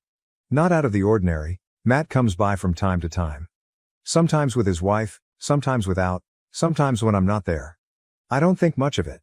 We have a security system which includes cameras both inside and outside of the house, which we installed after an unrelated incident a few years ago. They record and are live accessible by both her and I. I often use those cameras to check on the dog when I or both of us are away, as the rest of the system is monitored by a company in case of an alarm going off. She knows I check those cameras. There's a system installed where I can talk through them. I'll mess with my wife and she will be with me if either of us are out of town. She travels for work as well, but far less than I do. Point is, it's known that I check them often when I'm not at home. So I turn on the camera and I see my 4 months pregnant wife, lying on the floor, on her side with Matt sitting, straddling her legs and using a foam roller to massage her hips. So I'm like, okay, what the fuck is this? I start rewinding through the footage and they are eating and talking normally, but then they get on the couch and get under the same blanket. Now, they are feet to feet, but that couch isn't that big. Then they move to the floor and that's when I logged in. Anyway, I text her, I'm still watching the cameras, they both look like deer in headlights, and he very quickly leaves. We get into an argument. She isn't mad at me accusing her, but she's adamant that nothing has or ever would happen, and that what I saw was innocent, and she was complaining about being in pain from the pregnancy. Which I know is true, she's already having some issues with back pain, etc. The biggest point of that discussion was I asked, if I were there would you two have been comfortable doing any of that in front of me? And she reluctantly admitted, no, probably not. I told her I didn't want to talk after that and we'd talk when I got home 3 days later. That's when it hit me. What if my weird gut moment feeling about her telling me she was finally pregnant was this? What if my 1% happened and this is not my child we are having? Now, it eats away at me while I'm at a hotel alone 1,000 miles away for 3 days. I reconcile with myself that, I think it's less likely than more likely that something between them has happened. But basically my 1% just jumped to 10%, 20% maybe. I get home and she's on eggshells and doesn't mention it. I kinda wait to see what she's going to do. 2 days later, she finally brings it up and breaks down. Swears nothing has happened. She would never. Doesn't do anything over the top to try and prove anything. Which I took as a good sign. But anyway, we talk out the issue and everything to a point of at least moving forward for now. I'm still coping and dealing with it, figuring out how to retrust after all this time. I'm getting more and more understanding of the fact that they are friends. They've been friends for so long, maybe he has intentions. But I don't see her having any, and I've never really picked up on it, and I've spent time around both of them together many times, and never caught anything. So the thing that is destroying me right now is, if I'm wrong and something did happen, while I can figure out how to deal with that. What if that child isn't mine? In the argument and a few long conversations we've had about the situation since, I've never brought that up, and she's not mentioned it. Mostly because I don't want to make the situation worse and crush her if in fact she's telling the truth, which I mostly believe. The only thing I can think to do at this point is to wait until the baby is born and immediately order a paternity test in secret. Should I do that? Should I tell her and have it dealt with now? If you're a woman in her shoes and you're telling the truth, would that destroy you, or your view of me? If you're lying, what would you do if I asked? I don't want to ask a super vague question, but what should I do? TLDR, very small chance my wife of 12 years had an affair and she's 4 months pregnant, and I can't bring myself to ask for a paternity test for fear of crushing her if nothing actually happened. But I am planning on doing it in secret when the baby comes. What should I do? Update. So many comments. Thank you everyone, more than I can address directly, but I'm going to keep reading a few things. 1. Stop DMing me about this, thanks. 2. Some have made some good points about addressing it now rather than later, and that's something that I'm considering more than I was before. Thank you. 3. To those focused only on my relationship. I get it, but that's not what I'm focused on. We've been talking about it a lot. My wife and I are pretty open people with each other. I'm not saying I'm convinced nothing happened, but I'm more focused on paternity right now. 4. If I need to track, spy on, life 360, my wife, then this relationship is over already. That's not the relationship we have, and not one that I ever want, and in my opinion not one anyone should ever have. We are working on rebuilding trust. As I said in this long-winded post, my default of 1% possibility went up to 10% or so. Trust me, I'm taking my relationship seriously, but to those I've said this to already. If the kid isn't mine, then there's no longer any conversation to have. 5. I've already had this discussion with my lawyer. I don't live in a state where the birth certificate stuff will be an issue. If I have paperwork that this child isn't mine, then divorce isn't going to be much of an issue. Both of us are in an independent financial situation where it won't matter much regardless. I'll keep up with this post as long as I can and post an update when and if anything gets resolved. Update May 10, 2024. So she was out of state on a business trip until late last night. It's Friday, so she worked from home in our kitchen. So I asked to talk and brought it up and asked for a test. She immediately said yes and said there's zero doubt and nothing that she'd even have a second to worry about. But she has no problem doing it now. The only caveat I left it with is, if it's invasive at all per our doctors, then I'm okay waiting until it's low risk. I'm not a doctor, no clue what they'd have to do it now. So not sure when we are. But she's aware and we are getting one. It was a decent and longer conversation. We are currently sitting together getting lunch. She's got no clue I did this on Reddit. Hence the new account, because she is on here somewhere. Thank you everyone for your help and opinions. A bunch of you made me realize that we're already really open about everything, and if nothing happened then she wouldn't worry about getting one. I was more worried about her health and adding some insane level of stress if it was an issue, as she's an at-risk pregnancy and it took so long for us to get pregnant. So again, thank you all for the help. I suppose I can update if it's mine or not, but I'm not sure how long that will be. I'm 90 to 95% sure it is mine. But this will help us continue this conversation. Thank you. Update. Just because it seems to be more of a topic on this post versus the other one for some reason. Yes, I have the footage. No, I haven't talked to Matt yet. He's told her he wants to talk about it, but I've told them to wait on that. My relationship with my wife and paternity is what's important right now. I will eventually talk with Matt.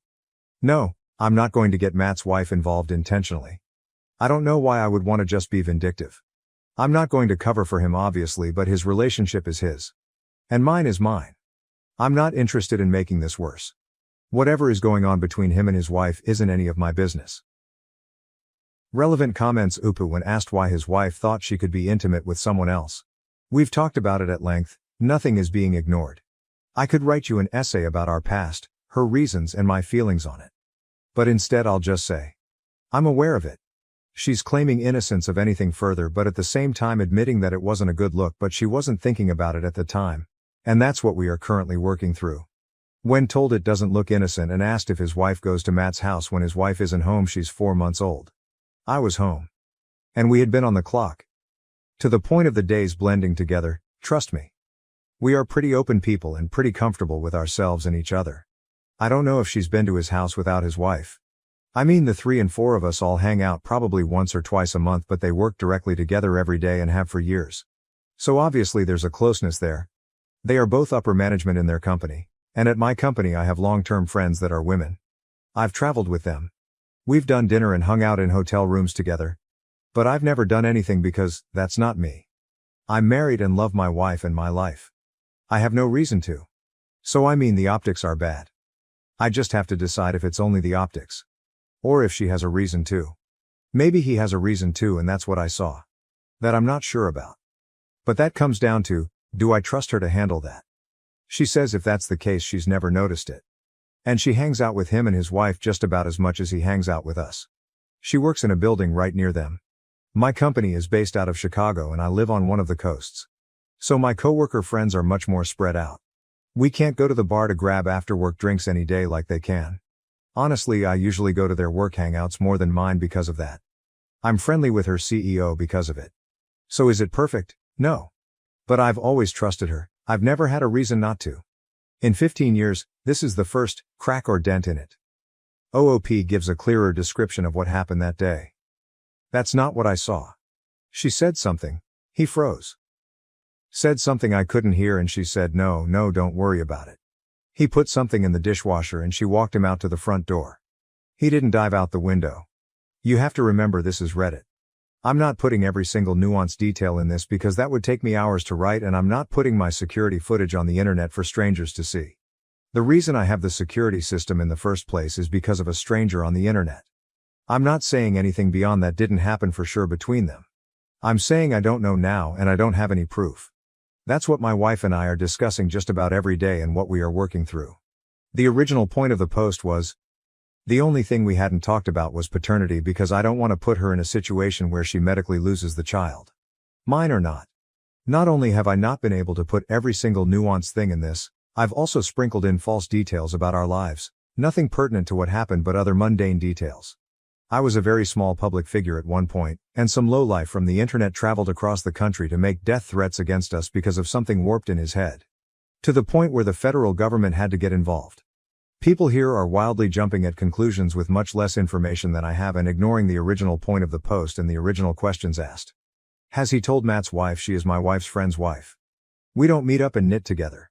I know her through my wife. I see her maybe once every few months at a bar after work, or if they come by for dinner or to hang out. We aren't besties. Again, what should I tell her?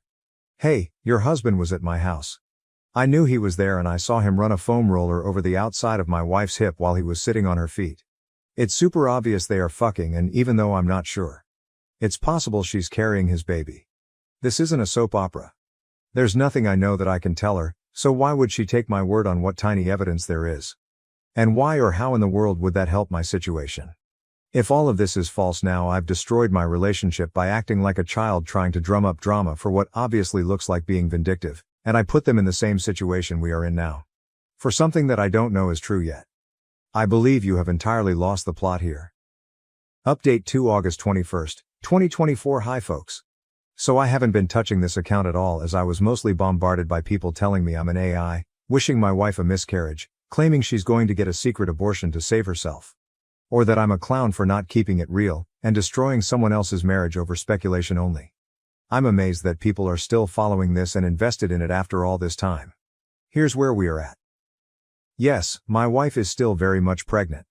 She's hard to pick things up off the floor stage. She's due in 8 weeks. Holy shit, 6 weeks actually. Just looked at the calendar.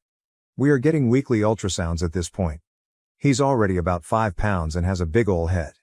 She and I had some very long direct conversations about everything. She is adamant that nothing has ever happened and nothing ever would. For a while she was pretty upset with herself for causing this and causing my feelings of doubt. I've done my best to remedy that as I've got to keep stress off her as much as possible right now. But it will for sure be revisited after the birth.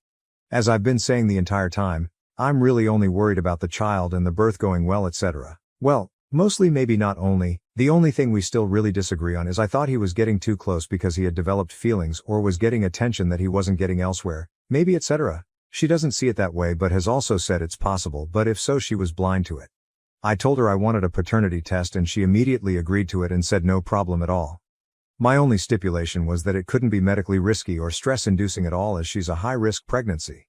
We both spoke to her doctors about it and they basically told us that our only option was to go to the courthouse because they wouldn't do one without the law involved. Which we both thought was ridiculous. Her doctor was a bit thrown off by it so I didn't press very hard. It was honestly her pretty much demanding it. I knew there were other options. I looked into those other options and ultimately decided to wait until the birth, and I have a lab already set up to do it, ready to go. I'm 95% sure it's unnecessary, but I'm still getting one for my peace of mind and mostly so that nothing will come between me and my child. For those of you that have left me messages of support that I didn't get back to, thank you. I'm going to spend some time going through them tonight before I run off again. For those of you who've left messages that think I should be acting like a 17-year-old high school student and either getting violent, purposely cheating on my wife to prove a point, or other childish trash. Thanks for the entertainment at least. Stop watching TLC and TikTok. That dumbass drama ain't the way, kiddos.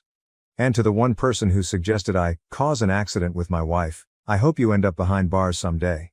It's really likely I'm not going to come back here after tonight until after I get the results from the lab. So if you're really still interested in the results, come back in 1.5-2 months. I've been told the results take about 48 hours once submitted. I'll give you your Maury moment then. OOP answers questions in a comment.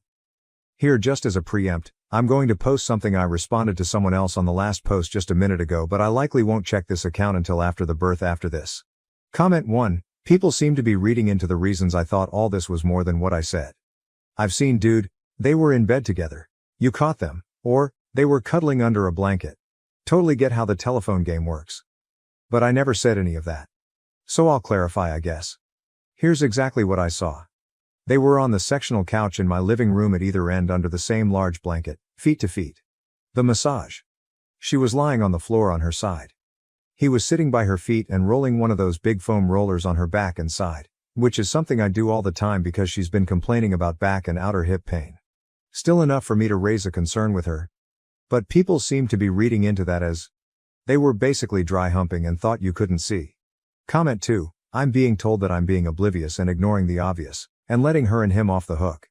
This is a direct comment I left someone giving my thoughts on that. I think they said something like, this is what guys who choose to have their head in the sand say.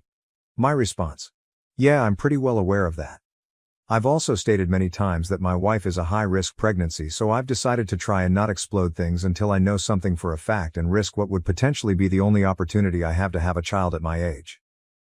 If it turns out I'm wrong and that happens because I blew all this up over nothing, I don't know how I could live with myself. And my marriage likely wouldn't survive that anyway. So, I don't see that as a winning option. If I deal with it calmly and like an adult, and if I'm wrong, then great, we can move on. And if I'm right, then it can still be dealt with accordingly with facts and not speculation. If the child is mine, and the birth goes well, then we have a healthy child and I can deal with the remainder of any damage she has or hasn't done without risking potentially the only child I'm going to have. Trust me. I'm not ignoring it, I'm choosing to support my wife to get through the pregnancy first. Then I'll deal with the rest of it. It's probably been the hardest thing I've ever done emotionally. But here we are. End of copied comment. I know I'm a sarcastic SOB in some of these comments, but honestly thank you for everyone's concern, and I have gotten some good advice from people.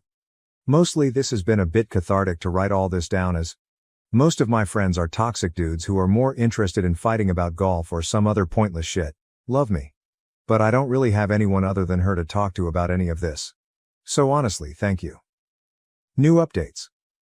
OOP added an update on the previous post. Quick update. Today is 9/14. We just got an induction date scheduled on the 26th. Update. 9/29, 1 a.m. Baby boy is here, born 9/27, 7 pounds 10 ounces. He had what the doctors in the OR said was the biggest meconium they've seen in a while on the table, so it was likely he was about 8 pounds when he was born. Labor was induced early morning on the 26th. Labor was like 30 hours. Pushed for like 3 HRS. No progress, ended up in a C-section. He's perfectly healthy and kind of a tank. I was almost a 10 pounds baby. Mom is dealing with recovery and not having a fun time, but we are getting there. We are being discharged on Tuesday, they tell us. We live about 2 miles from the hospital. So I've been going back to the house to shower and sneak in like an hour or two a couple times. Otherwise I've been here the entire time. As far as paternity, just out of all that entails with the birth of a newborn and recovery and honestly a bit of embarrassment. We haven't started the test, but it's set up and ready to start on Tuesday when we get out of here. So I'll give a final update after the results come back. So maybe another week to 10 days. My honest opinion after looking at this kid is, he is mine. Matt and I are physically very opposite. Different heritages. I'm 6'3", 240 pounds, he's probably 5'8", 175 to 180 pounds. I've always held the belief that babies all generically look the same other than obvious ancestral differences. But yes, this moose of a baby has some obvious traits that would only come from me. Still doing the test, but I'm very much not worried about it. I'll make a new post when I get the results back. Final update results are in October 10th, 2024 TLDR, child is mine. The baby is as healthy as could be so far. Mom, on the other hand, has been having issues. Baby was born on 9/27. Labor was 30 hours, ending in a C-section. 7 pounds 10 ounces. Mom didn't do so well. We were supposed to be in for 4 days and ended up being 8 days. Mom has been back to the hospital twice since. I'm currently sitting in the car with the little guy because Mom's in the emergency room right now. She is making progress but still having a hard time with a few things. As I mentioned before, she has some pre-existing issues that we knew would make this hard.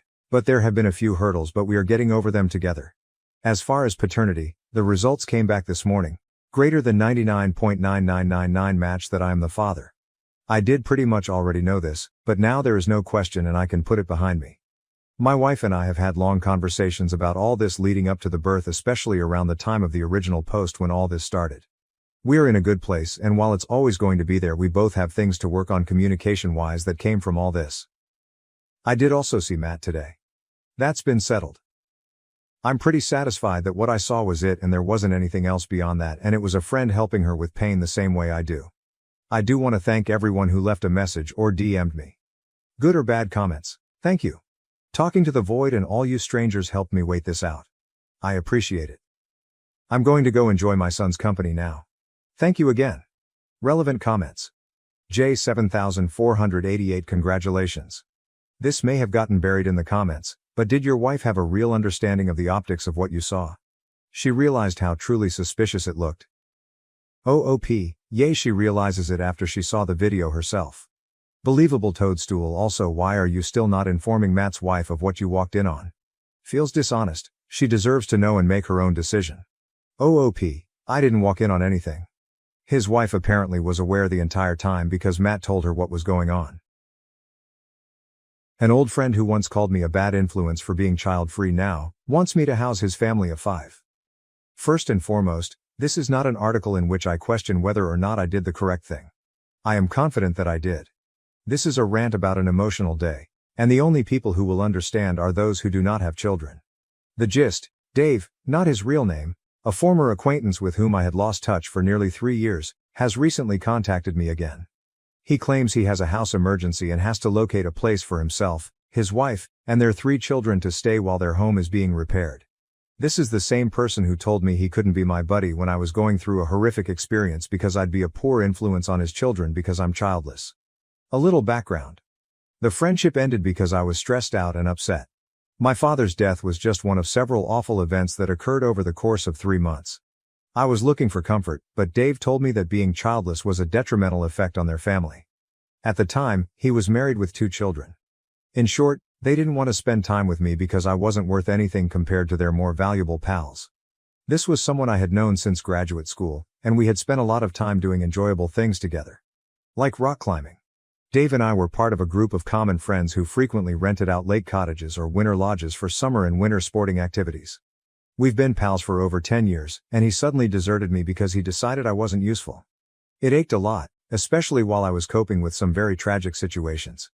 Even more so because I was there for him when he learned his mother had cancer and again at her death. As I previously stated, I hadn't spoken or contacted him in nearly 3 years. I attributed it to people being really odd after they have kids, that they slip into a conventional, conservative mindset in which anyone who isn't wanting or working toward a Leave It to Beaver 2.5 kids situation is somehow questionable. Then today, I received a text message from Dave. I never deleted or disabled his phone number, so his name remained saved and there it was. He asked me to allow him and his 3 children to stay at my place since their water heater had broken, and it was an emergency situation. He knows I now live in the same city as him, and it would be a huge help. And here's the kicker. It appears that he and his wife had a 3rd child after telling me I was a terrible influence. Co-baby, I suppose. My main question was, why ask me of all people? I asked Dave why he wanted me to do this for him. His reaction was essentially that he is out of alternatives and no one else has room for him and his 3 children, especially his 5-month-old. I asked him why he couldn't book a hotel room for them. He stated it would be very expensive and that they are in a lot of medical debt because their newest child had to be in the NICU when he was born. I said it sounded challenging, but why me? He said he knew I helped someone with emergency lodging last year and noticed I had plenty of extra space for guests. Because I was so generous then, I could be generous with him now. I knew precisely what he was talking about, but I wanted to know how he knew it. That scenario was touchy, and I assumed it was a private family affair. He claimed it was put on Facebook by the people I assisted. Quick segue. Around this time last year, one of my good college friends, Kate, who has lupus, contracted COVID-19. She was also being very careful. It sucked because this was before immunizations were made available to vulnerable populations. She's my age, in her mid-30s, and aside from lupus, she's in excellent health. In fact, she runs marathons. Kate's lupus exacerbated COVID, and she ended up in the ICU. Furthermore, she was pregnant, and her husband had to choose between saving her life and protecting the fetus. It was basically a choice between providing Kate with life-saving medicine and care at the price of the fetus or having her die. Fortunately, her husband is a decent guy and allowed the doctors to terminate the pregnancy in order to save her life. Kate's mother was a nightmare, claiming her daughter should have perished with the baby. She even attempted to arrange for a priest to perform Kate's funeral rites while she was in a coma.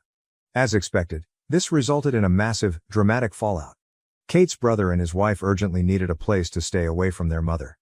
I had an extra room and am conveniently located near the hospital. They stayed with me for 2 days before securing a hotel room in one of those long-term residential hotels.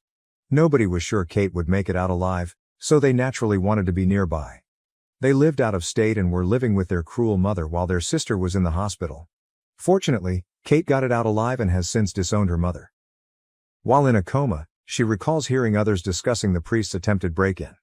I welcomed Kate's brother and his wife into my home because they were lovely people, had always been supportive, and are still among the most kind people I know. Apparently, unbeknownst to me because I don't use Facebook, Kate's brother or wife posted something about how nice I was to help them out in a time of need, a ray of sunshine in what had been a very dark era for them. They told me directly, but I had no idea they had published the matter on social media. Let's get back to today. Dave saw those things last year, remembered it, and assumed I would welcome his family and children into my home with open arms. Honestly, I told him to shove it.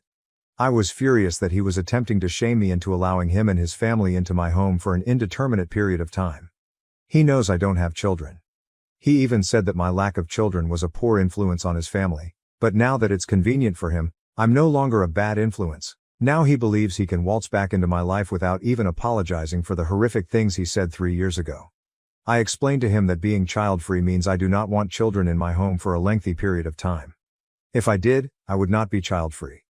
I was not going to interrupt my life or my 2 cats only to be a bed and breakfast for his 3 children. He stated I was selfish and should worry about his children, and that there is no hot water in his house. I told him, tough. You can use a credit card or ask a family to pay for a hotel stay. He made additional excuses, bringing up their medical debt again, and assured me that it would just be for a few days. I informed him that many days for a damaged hot water heater seems exceedingly suspicious. Things like these can be corrected rather fast. I am aware of our state's residency regulations, and if someone stays in someone's home for 7 days, they are entitled to tenant rights. I wasn't going to risk this becoming a situation in which I couldn't get rid of them. He told me off and threatened to spread the word on social media that I wouldn't help a family of 3 in an emergency and that I wanted innocent kids to suffer. I instructed him to pound sand and eat a dick. He hasn't been a friend for many years. He doesn't even know my address. All he knows is that I live nearby in the same city and that I'm alone. He can slam me on social media all he wants. I'm not on Facebook, therefore I don't care what a group of Karens thinks of me. I told him that social media is not real life. If he tells my actual friends about this, they will laugh in his face. I have all of his texts as proof of how he spoke to me, and I told him he used to be a kind person. We spent a lot of good times together, and I'm still terrible about his mother. I'm sorry he chose this road in life since it sounds like he's miserable, but he's a negative influence in my life, therefore I can't have him around. I'm confident he'll understand because he said the same about me. That was the gist of my last words to him. He took off till I blocked him. I'm very sad about it. He used to be a good person 10 years ago and his mother was a gorgeous woman. I'm now bracing myself for any flying monkeys who may emerge from the woodwork and try to shame me into taking care of his family. I can't wait to tell them to take his family with them. I've already discussed the problem with my 2 best buddies. They were both astonished by Dave's bravado and lack of shame. They believed it was suspicious because he was so insistent on getting into my home for days. One acquaintance reported that her water heater broke recently, and she had a plumber come out the same day. It only took a day to fix. His opposition to the hotel plan raised a red flag for them, and they're curious about the whole situation. I agreed that there is a sense of absence. I feel righteous about all of this. I know I did the right thing. I resent that a past act of compassion was turned against me. Years ago I felt he had a point, that I was somehow unworthy because I was depressed, and people dislike sad people. But now that I see things clearly, I see that he had a deeply flawed personality. It did bring back old melancholy memories. Anyway, thanks for reading if you got all the way through. I needed to get this off my chest and rant. Update on Dave's water heater. An old friend, who once described me as a negative influence on his family, now wants me to house his family. Well, I'm pleased, and a bit shocked, that most issues have been rectified barely over 24 hours after they began. I suppose this is one of the benefits of having people working for you behind the scenes. I also wanted to thank everyone who interacted with my last post. I appreciate the encouragement and knew you'd understand my outburst. RIP to my inbox, but I read everything. And you all are the best Reddit community. No trolls, which I believe is a Reddit miracle. So on to the update. I'm writing this while drinking hot tea and I encourage you to do the same. This is going to be long. The deal. All of your gut instincts were correct. It was suspected that a damaged water heater would force a family of 5 to seek an alternative home, especially because Dave does not even have a water heater. It was all a lie. All of you go, I knew it. So here's the deal. Dave sold his house 6 months ago, and he and his wife Shelley have been looking for a larger home ever since. As I am writing this, they are already in a motel with their children. They have a lot of hot water. I imagine you all bobbing your heads up and down, saying, yep, I knew it. You requested an update because the water heater excuse sounded strange, so here it is. Seriously, grab yourself some tea. My sister, who is in another time zone and has a few hours on me, appears to be looking into Dave.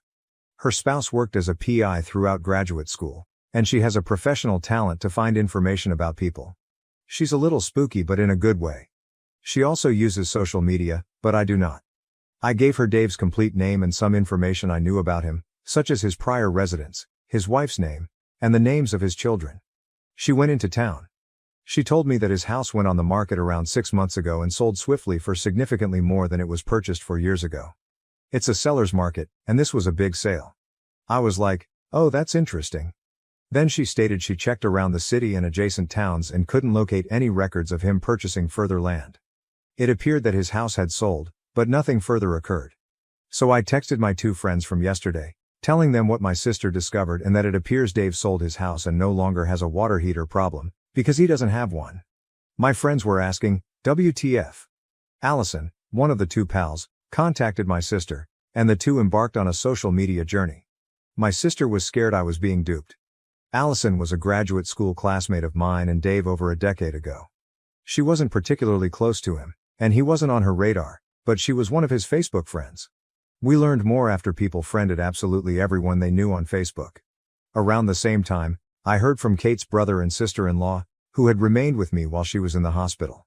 Kate's sister-in-law, Laura, expressed gratitude for my donation on Facebook. She confirmed that she had posted 2 pictures, one of my cat, who appeared to be laying down the home rules, and one of my large Monster Deliciosa plant, which she adored. You may extract information about my home from the images, such as the clean and spacious kitchen and the great pantry, which will be useful later. Laura was humiliated when I told her what was going on, and she realized she might have been somewhat to blame for Dave wanting to get into my house. She deleted the post, untagged my name and provided me with a screenshot to prove it. She even asked if she could assist with anything else. I told her that my sister was obviously doing a deep dive and could use some assistance. I put Laura in touch with my sister. Laura then allegedly contacted Allison at random, and late in the morning, Allison requested screenshots of the specific parts in the text discussion where Dave stated that his problem was with the water heater and that he wanted me to care for his family and children for a few days. I gave it to her, and there was radio silence for the majority of the day. I mused, I wonder what's going on. In the early evening, I learned a lot more about the story. My sister, Allison, and Laura sent me texts. I'm going to try to lay it out, even if it's a little circuitous. Dave and his wife Shelley sold their home 6 months ago. They want additional space and bedrooms for their now 3 children and wanted to upgrade. Because it was a tremendous and volatile seller's market, their home was projected to have gained high 6 figures in equity since they purchased it. They were thrilled to put it on the market. Dave and Shelley wanted to earn top cash for the house, so they sold it without a condition that they must purchase a home before the new buyer could move in and legally take possession. Dave was certain that with the large sale, they could acquire another one shortly. Their home sold quickly, and there was a bidding war. Dave bragged about it. He and Shelley tried to buy another home, but it was not easy. They were outbid on all of the residences for which they bid. When the new owners took over the house, they had to move out. Dave and Shelley didn't think this was a big deal, A friend took them in with the understanding that it would be temporary and that they would be actively looking for a home. They tried, but were still outbid. They refused to reduce their expectations or change their budget. They wouldn't look at properties the same size as their previous one because the whole point of selling was to buy a larger home. They couldn't win any of the bidding wars, and Dave refused to raise the budget. Their third child was born prematurely and was in the NICU, so they do have medical debt. Dave did not want to spend any more money or take out new debts. So Dave, Shelley, and the 3 children went to someone else's house to stay. They kept looking for homes but couldn't find one. This happened again, this time at a third person's house. At this point, people began encouraging him that it could be a good idea to wait out the housing bubble until it was no longer a seller's market and then get an apartment in the interim. Dave batted this down since he said that an apartment costs the same as a mortgage. If he's going to pay for living expenses each month, it better be a mortgage. He considered paying for an apartment to be a financial drain. Shelley became further enraged at the suggestion. She didn't want to live in an apartment that was smaller than their prior home. Dave's family appeared to be overstaying their welcome. People were growing annoyed, and Dave and Shelley refused to chip in for groceries. Dave's family had now reached the 4th residence of folks offering to take them in. A month ago, they ran out of free housing alternatives. Hilariously, they were all sold out because people required the space for their own families visiting for the holidays. Nobody wants to take the freeloaders in anymore. Shelley is a city school teacher, and with the kids back in school, they felt compelled to remain in the city. Their only other possibilities for free accommodation were Dave's brother, who lives approximately 2 hours away, and Shelley's parents, who reside 6 hours away. Neither choice was ideal for Dave and Shelley's careers or for their children's access to in-person programs. Dave and his family needed to find housing right away, so they booked a motel. They were really upset because their children are loud, and the hotel personnel are constantly ordering them to be quieter. Dave and Shelley grumbled about how much they dislike living in hotels and how unfair it is that they can't afford a house despite having so much money. To be clear, they have more than enough money to get by living in a hotel, which is still significantly more expensive than renting an apartment. Dave likes the notion of the hotel because there is no need to sign a lease. They can go at any moment, and they have maid service. Shelley gets all poor me, saying that the kids are sad because they don't have a backyard to play in, and that staying in a hotel prevents them from being kids. Slight segue. Allison went back through Shelley's posts and discovered an incident in which Shelley and a group of her pals were not very polite about me. This occurred at the beginning of the pandemic. It was back when everyone was panicking out and buying up all the toilet paper. People also purchased a large quantity of food before it could be refilled due to panic buying. In the early evening, I learned a lot more about the story. My sister, Allison, and Laura sent me texts. I'll try to explain it, even if it's a little circuitous. Dave and his wife Shelley sold their home 6 months ago. They want additional space and bedrooms for their now 3 children and wanted to upgrade. It was a hot seller's market, and their home was projected to have gained high 6 figures in equity since they purchased it. They were thrilled to put it on the market. Dave and Shelley wanted to achieve the highest possible price for their home, so they sold it without first purchasing a new one. Dave was confident that with the big sale, they could obtain another one fast. Their home sold quickly, and there was a bidding war. Dave bragged about it. He and Shelley attempted to purchase another property, but it was a difficult process. Every home they bid on was won by someone else who bid higher. Dave and Shelley had to leave their old house when the new owners moved in. They didn't believe it was such a huge thing at first. A friend took them in, assuming it would be temporary and that they would be actively looking for a home. They tried but were still outbid. They refused to reduce their expectations or change their budget. They would not consider homes that were the same size as their previous one because the whole point of selling was to move into a larger home. They could not win any bidding wars, and Dave refused to raise the budget. To make matters worse, their third child was delivered prematurely and required care in the NICU, resulting in medical debt. Dave did not want to spend more money or take out more debts. So Dave, Shelley, and the 3 children went to stay at someone else's house. They continued to look for a home but were unsuccessful. This pattern repeated when they went to a third person's house. People began encouraging Dave that it could be a good idea to wait out the housing bubble, when it was less of a seller's market, and get an apartment in the meanwhile. Dave rejected this since he claimed that renting an apartment costs as much as a mortgage. He figured that if he was going to pay for living expenses on a monthly basis, it should be for a mortgage. He viewed renting a flat as a financial drain. Shelley became further enraged at the suggestion. She did not want to live in an apartment that was smaller than their previous home. Dave's family had overstayed their welcome. People were growing annoyed, and Dave and Shelley refused to chip in for groceries. Dave's family was now in their fourth place to stay. A month ago, they ran out of free housing alternatives. Ironically, they were asked to leave because folks needed to make room for their own relatives visiting for the holidays. Nobody wants to take in freeloaders anymore. Shelley is a school teacher in the city, and now that their children are back in school, they need to stay in the city. However, their only other possibilities for free accommodation were Dave's brother, who lives 2 hours away, and Shelley's parents, who reside 6 hours away. Neither choice was ideal for Dave and Shelley's careers, nor for bringing their children to in-person lessons. So Dave and his family booked a hotel. They were very upset because their children were being loud, and the hotel personnel kept ordering them to be quieter. Dave and Shelley talked about how much they disliked living in a hotel and how unfair it was that they couldn't afford a house despite having so much money. To be clear, they have enough money to stay in a hotel, but it is still significantly more expensive than renting an apartment. Dave loved the hotel idea because they didn't have to sign a lease, could leave at any moment, and had maid service. Shelley began playing the victim, claiming that the kids were sad because they didn't have a backyard to play in and that staying in a hotel prevented them from being children. Meanwhile, Allison went back and uncovered posts from Shelley in which she and a group of pals were talking negatively about me. This occurred at the beginning of the pandemic, when people panicked and purchased items such as toilet paper and food. Someone I knew from graduate school contacted me to see how I was doing. I assumed she was approaching me to offer support and be kind, but her true intention was to ask for part of my food. I've always kept a well-stocked pantry, a tradition passed down from my grandmother, who survived World War II. This acquaintance knew I had a good supply of food and requested me to give her some because I didn't have any children to feed. She stated her child was a picky eater and that I probably have some frozen chicken on hand.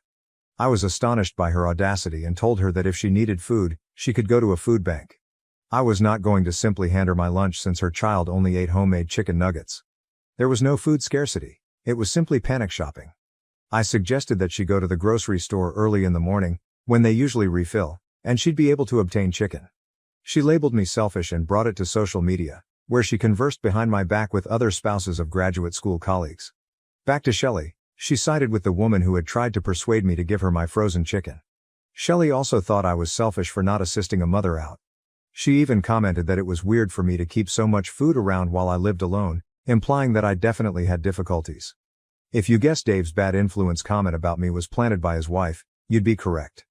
When Laura posted about my generosity in allowing her and her husband to stay at my house for a few days while Kate was in the hospital, Shelley originally commented sweetly, stating how nice it was of me to do so and how lovely my home looked. But behind the scenes she wasn't as nice. Shelley's recent tweets moan about how sad her children are because they don't have a backyard to play in and how staying in a hotel prevents them from being kids. Then, just 2 days ago, she tweeted about finding a new home for her family that was so cute and had a fantastic kitchen. Dave texted me unexpectedly after 3 years of no communication, claiming he had a damaged water heater and asking me to host his family for a few days. You all know I told him no. My pals noticed that Dave and Shelley made passive-aggressive comments on social media this morning about how bad society is nowadays when friends refuse to aid families in need. Shelley grumbled that their new home had fallen through and received a lot of sympathy from her Karen pals. She claimed her children were quite disappointed. I believe this is when Allison requested screenshots of Dave's water heater sob tale. Allison went on a tear, uploading the screenshots and revealing that Dave and Shelley never had a new home scenario planned. They were simply trying to influence me by lying. Regarding a damaged water heater, I had never agreed to having them stay in my home. Laura confronted them for attempting to take advantage of me. Allison went on a rage over the situation that occurred 3 years ago. My true friends, like Allison, were very supportive, whereas Dave was indifferent, saying, "Yeah, I don't care," and branding me a bad influence on his family. Allison informed everyone about Dave labeling me a terrible influence because of my child-free lifestyle, and how stupid it was for him to believe he could simply stroll back into someone's life after criticizing them. Allison, who is childless, found it particularly offensive. People began chastising Dave for being so nasty before requesting favors. People began calling him cheap and a leech, and the situation appeared to escalate. Some of the folks who had let his family stay with them for the previous 6 months came out of the woodwork to criticize him. One guest mentioned how filthy Dave's family was and how much extra cleaning they had to perform. They claimed his children had no manners, frightened their dogs, and that it was a relief when they eventually departed. People were outraged that Dave and Shelley had sought to deceive me and then portray me as the bad guy on social media. People I hadn't spoken with in a long time came out to defend me, telling Dave I was a decent person and reminded him of how I had helped them in graduate school. It was quite good to hear. Some even commented that I had helped them acquire jobs, which was more than Dave had ever done. I'm quite involved in the graduate school networking scene, and I appreciate sharing career prospects and mentoring others, especially those looking for scientific jobs. Even Dave's own brother expressed displeasure at Dave's behavior. He remembered how much I had helped them when their mother died and stated that if she knew how Dave treated others, she would be rolling in her grave. My sister ended up getting me on Zoom with her and screen sharing her display to show me what all the fuss was about. Perhaps this is why I never received mail accusing me of not allowing a family into my home. I expected some blowback, but I never received it. Oh God, schadenfreude. Dave had threatened to put me on blast on Facebook, but he ended up getting blasted himself. How ridiculous, how utterly idiotic. I have text messages from him lying about the goddamned water heater. He must have assumed that because I was not on social media, I would be unable to inform others that he was lying or that I would be unaware that he was truly enjoying hot water at his hotel. I feel like I escaped a nuclear-tipped rocket. After work, I had to pour myself a drink and ponder about it all. After examining everything, I believe Dave and Shelley intended to try to squat in my house. Dave went off when I cited the 7-day rule, which allows tenants to gain rights in our state. I felt something was fishy, and you all did too. I believe Dave was a cheap bastard who didn't want to pay extra for a hotel, didn't want to rent an apartment, and had exhausted all of his in-city free lodging options with pals. It was their last desperate attempt. Shelley knew I was welcoming to visitors, and they both knew my home was clean and well stocked with food for their children. They already had a reputation for eating people out of their homes. If they had stayed with me for a week, they would have been tenants, and I would have had to go through the legal process to evict them. It may have taken several months. It is much easier to con a single person and force them out of their own home than to try the same trick on friends with children and limited space. He was simply seeking for free housing so he could invest every dime he had towards his goal of purchasing a 4+ bedroom house with the proceeds from the sale of his previous home. I don't know for sure, but it makes sense. So I decided to send him one final SMS. I unblocked him and sent this message before reblocking his number. Hey Dave, I found out you were lying about the water heater. You don't even have one. You're staying in a hotel while sitting on a large sum of money from selling your old property. I think it's incredibly shady of you to lie to me and try to get into my home to leech off of me, especially since you wrecked our friendship by calling me a terrible influence on your family. I didn't tell you back then, but I'll tell you now, you are trash. Your mother would be embarrassed of you. I see it as all projection since you are a negative influence on not only my life but also the lives of others. If you truly believed that I was a terrible influence, you would not have attempted to bring your family into my home this week. But if you still think I'm a terrible influence, you won't have to worry about me aiding you or doing you any favors in the future. I will keep my evil influence away from your family. Oh, and Shelley appears to have become a genuine treat. Because I am not a monster, the final thing I will do for you is remind you that you must fulfill your responsibilities as a husband and father by providing a secure dwelling for your family. Stop playing those freeloader games. Here is a link to our local Craigslist housing page. I am confident you will find something. Oh, and I hope to see you at our next non-Zoom alumni event. I'm sure it will be wonderful to catch up in person. So it's finished. I said my piece. Once again, you were all correct. Something else was going on. I'm really sick right now. How could someone conceive of doing this to me? I'm also feeling ill at the thought of admitting them into my house. That would have been a nightmare. My parents cut me off for marrying my husband, but now they want back in my life after hearing about my pregnancy. What should I do? I, 28F, have always had a problematic connection with my parents, particularly when it comes to their expectations for my future. Growing up in a privileged area, I was always compared to my older sister, Amber, 30F. Amber excelled at everything she did, earning straight A's in school and eventually becoming a successful lawyer at a famous New York company. In contrast, I was a more free-spirited individual. I excelled well in school but loved art and literature over science and math, which my parents prized so much. Our family is from old money. My father, Richard, 60M, is a rather affluent individual, whereas my mother, Rose, 58F, comes from a similarly wealthy family and devotes the majority of her time to various charity organizations, more for the social element than true philanthropy, if I'm being honest. They've always been obsessed with preserving our social standing and connections. My parents planned out my entire life from the day I was born. I was meant to attend an Ivy League institution, preferably Harvard, like my father, major in business or law, marry someone from a good family, defined as equally affluent and well-connected, and eventually take over the family firm alongside Amber. But that is not the life I envisioned for myself. I was always more interested in the arts. I enjoyed painting, writing poetry, and visiting the city's museums. My parents saw these pursuits as cute pastimes, but not anything to build a career on. They pushed me into more appropriate extracurricular activities, such as tennis lessons and internships at my father's firm during the summer. I went along with it all to maintain the peace, but I never felt like I genuinely fit into the world they envisioned for me. When I was accepted to Brown University, my parents were disappointed that it wasn't Harvard but believed it was okay. They hoped that surrounding me with the right kind of people would finally put me on the road they had always desired. They had no idea that it would bring me to the person who would forever transform my life. I met Chad, 29M, in my sophomore year of college. We actually bumped into each other at the campus coffee shop. I was racing to get to class and hadn't looked where I was going, while he was leaving with a tray full of coffees for his study group. The accident caused hot coffee to fly everywhere, ruining both of our clothes.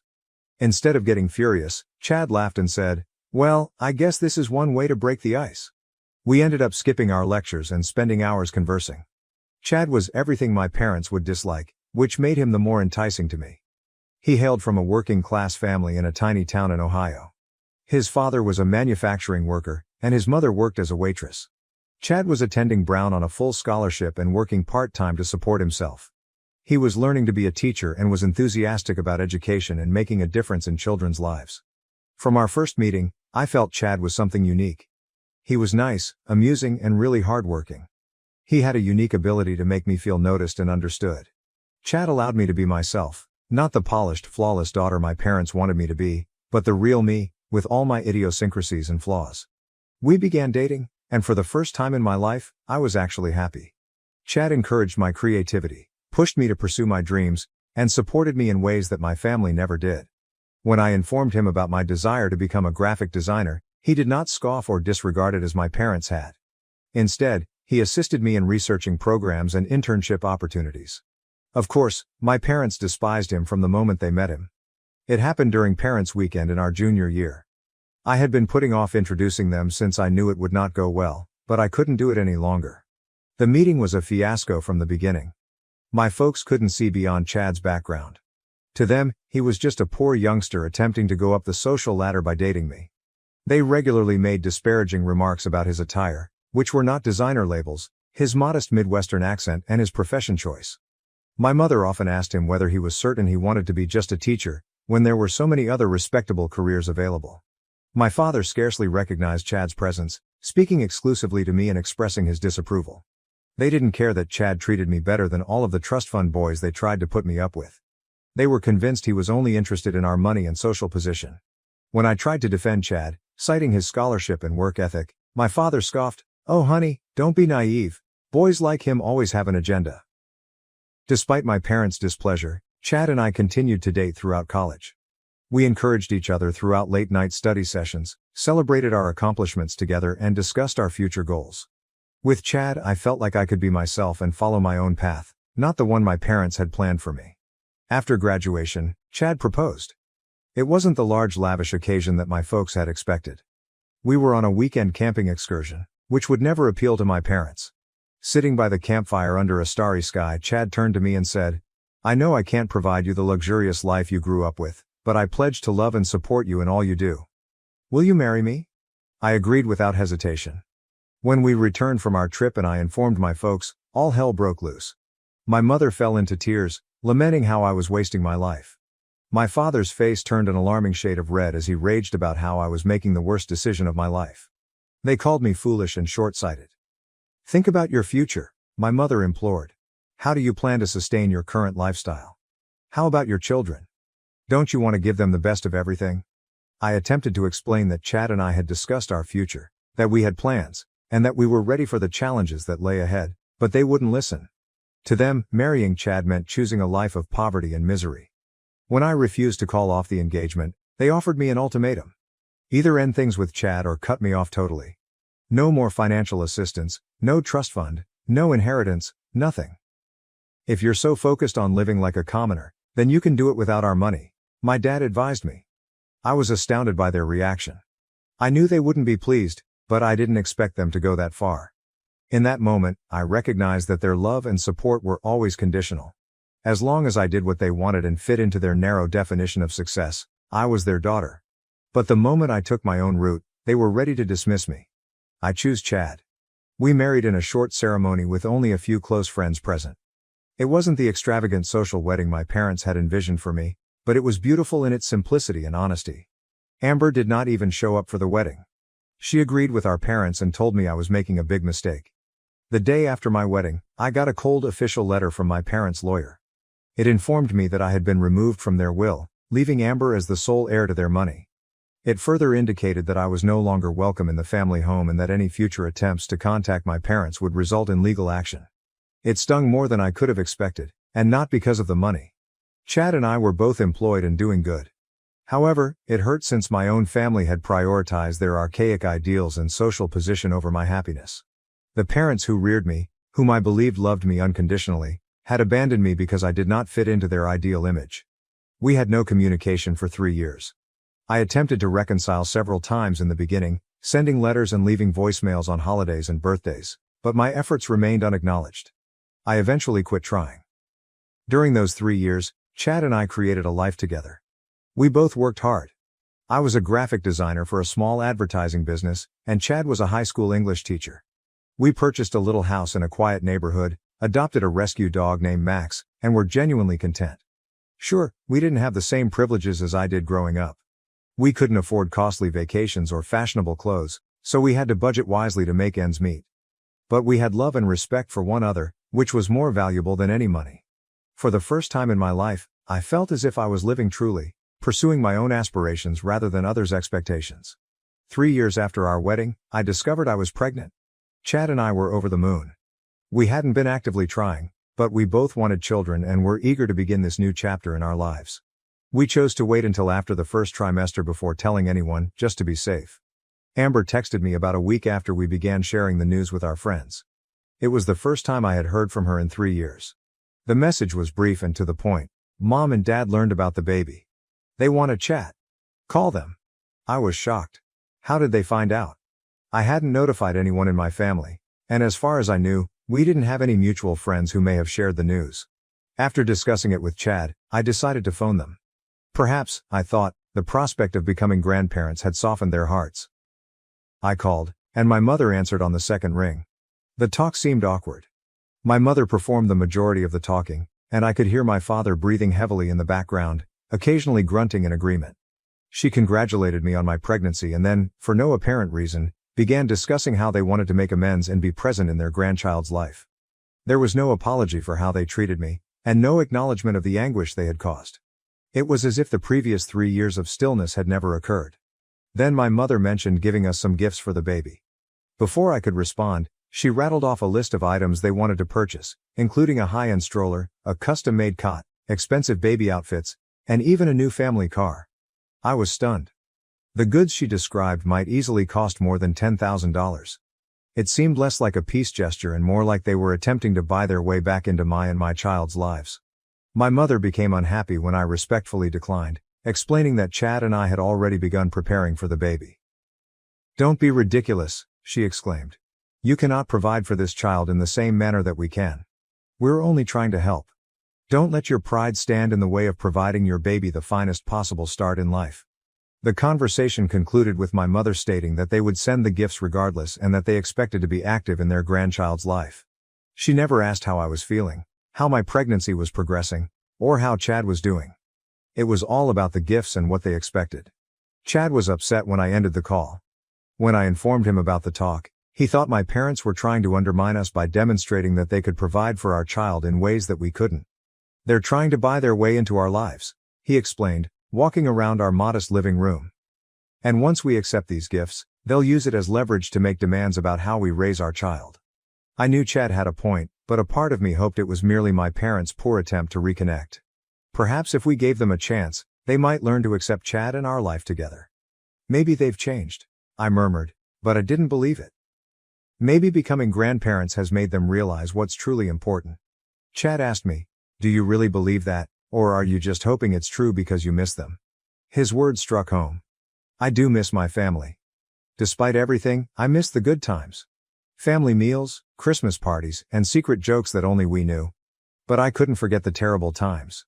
The relentless pressure, the criticism, the way they dismissed me when I didn't meet their expectations. Chad claims he'll back any decision I make, but I can sense he's not comfortable taking anything from my parents. He is concerned that they will attempt to exercise control over our lives and our child's upbringing. We've been doing fine on our own, he says. We don't need their money or their approval. Amber has been blowing up my phone, alternately guilt-tripping me for nursing a grudge and gushing about being an aunt. She does not seem to grasp why I'm hesitant to accept our parents' offer.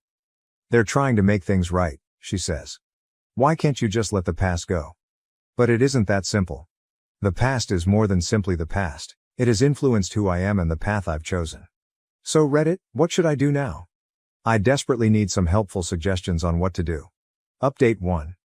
It's been nearly a month since my previous post, and a lot has happened. First and foremost, I'd like to thank everyone for their advice and support. After much debate with Chad, we decided to decline my parents' present offer. It was not an easy decision, but we believed it was the best one for our family.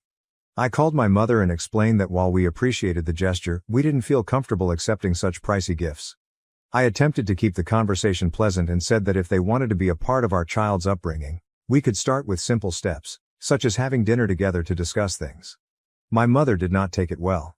She accused me of being ungrateful and inflexible, and that I was denying my child opportunities out of spite. You're making a huge mistake, she explained. You're going to regret this when your child grows up without the advantages we can provide. I stood my ground, however. I emphasized that Chad and I could provide for our child and that all we wanted from them was a connection, not financial possessions. My mother ended the call by hanging up on me. I believed that was the end of it, but I was mistaken.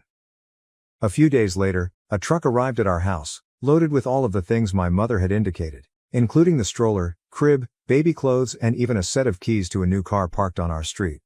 A note was attached, reading, "For our grandchild. We will not allow your stubbornness deny them the best." Chad and I were startled. We had no idea what to do with all this stuff. It felt like a violation of our limits. We opted to store everything in the garage for the time being until we could figure out what to do. Chad wanted to send it all back right away, but I hesitated. The matter became more difficult when Amber showed up at our door the next day. She was ecstatic about the baby and the gifts, as if nothing had ever gone wrong between us. "Isn't it wonderful?" she exclaimed. "Mom and Dad are really pleased to be grandparents. They want to do anything they can to help." I attempted to convey our perspective to her, but she did not appear to grasp. "Why are you being so difficult?" she inquired. "Most individuals would be delighted to receive such wonderful gifts. You're acting as if Mom and Dad are the criminals here." The talk immediately escalated into an argument. Amber accused me of being selfish and clinging onto old grudges. "They're trying to make amends," she insisted. "Why can't you just accept their love and move on?" At that point I lost my temper. "Love?" I asked. "Is that what you call ignoring me for 3 years and then attempting to buy their way back into my life? That is not love, Amber. That is control." Amber stormed out, accusing me of making a tremendous mistake. "You're going to push them away for good this time," she told them, "and it'll be your fault when your child grows up without grandparents." To make matters worse, knowledge of the problem has spread throughout our extended relatives. I've been getting calls and texts from aunts, uncles, and cousins begging me to reunite with my parents. "They're your parents," my Aunt Sharon explained after a particularly difficult phone call. "Obviously, parents want to spoil their grandchild. Why are you fighting this so hard?" I tried to explain how the years of no contact made this feel less like a real attempt at reconciliation and more like a ploy to buy their way back into our life. However, it is difficult to explain to those who have not experienced it firsthand. Chad remained at my side, supporting my actions while also providing a fresh viewpoint when necessary. "We don't need their money," he tells me. "We're doing well on our own. Our child will have everything they need, including love, support, and 2 parents that cherish them." I'm 16 weeks pregnant, and instead of enjoying this precious moment, I'm stressed and conflicted. The gifts are still sitting in our garage, a reminder of the decision we must make. Chad wants to give everything to a local women's shelter, but I am hesitant. When we do that, it feels as if we're closing the door on any chance of reconciliation. Amber keeps sending me photographs of baby outfits and nursery ideas while pretending as if nothing is wrong. My parents have not contacted me directly since the gifts came, but I know they are waiting for a response. The pressure from family members continues, with new calls and messages arriving daily. As my pregnancy grows, I realize we have to make a decision soon. We can't keep those gifts in the garage forever, so we need to start getting ready for the baby's birth. But every time I believe I've made a decision, I start doubting myself. Chad and I have discussed consulting a family counselor to help us manage this scenario. Perhaps an outside perspective will help us find a way ahead. That has not occurred to us yet. For the time being, we are taking each day as it comes. I'm trying to focus on the positive parts of my pregnancy and our relationship, but family turmoil is always present. I just hope whichever decision we make is right for our child. Final update. It's been 6 months since my last update, and I'd want to tell the outcome of our predicament. A lot has changed, and I have made some difficult but essential decisions. After weeks of debating what to do, Chad and I decided to consult a family counselor. We had multiple sessions, both together and individually, to discuss our feelings concerning the issue with my parents. The counselor helped us understand our priorities and values, as well as how to set good limits. During this moment, my family put more pressure on me. My parents, seemingly frustrated by our lack of response, began arriving at our house unannounced. They would knock on the door for hours, saying they just wanted to talk. It was quite stressful, particularly as my pregnancy progressed and I dealt with the physical agony that accompanied it. Amber maintained her guilt trip, sending daily texts about how I was pulling the family apart. She even threatened to take me out of her life if I didn't reconcile with our parents, despite the fact that we hadn't spoken for several years. The tipping point occurred when I was around 32 weeks pregnant. My parents arrived at my employment, causing a disturbance in the lobby. They demanded to meet me, claiming they had a right to be part in their grandchild's life. My coworkers were uneasy, and my manager had to beg them to leave or he'd contact the police. That experience reminded me that my parents had not changed at all. They were still attempting to control my life, disregarding my boundaries and preferences. It wasn't about love or reconciliation. It was about achieving what they wanted, no matter the cost. After consulting with Chad and our counselor, we made the difficult decision to maintain no contact with my parents and Amber. We issued an official cease and desist letter through a lawyer, warning that any further attempts to contact us would constitute harassment. We donated all of the baby gifts to a nearby women's shelter, as Chad had advised months before.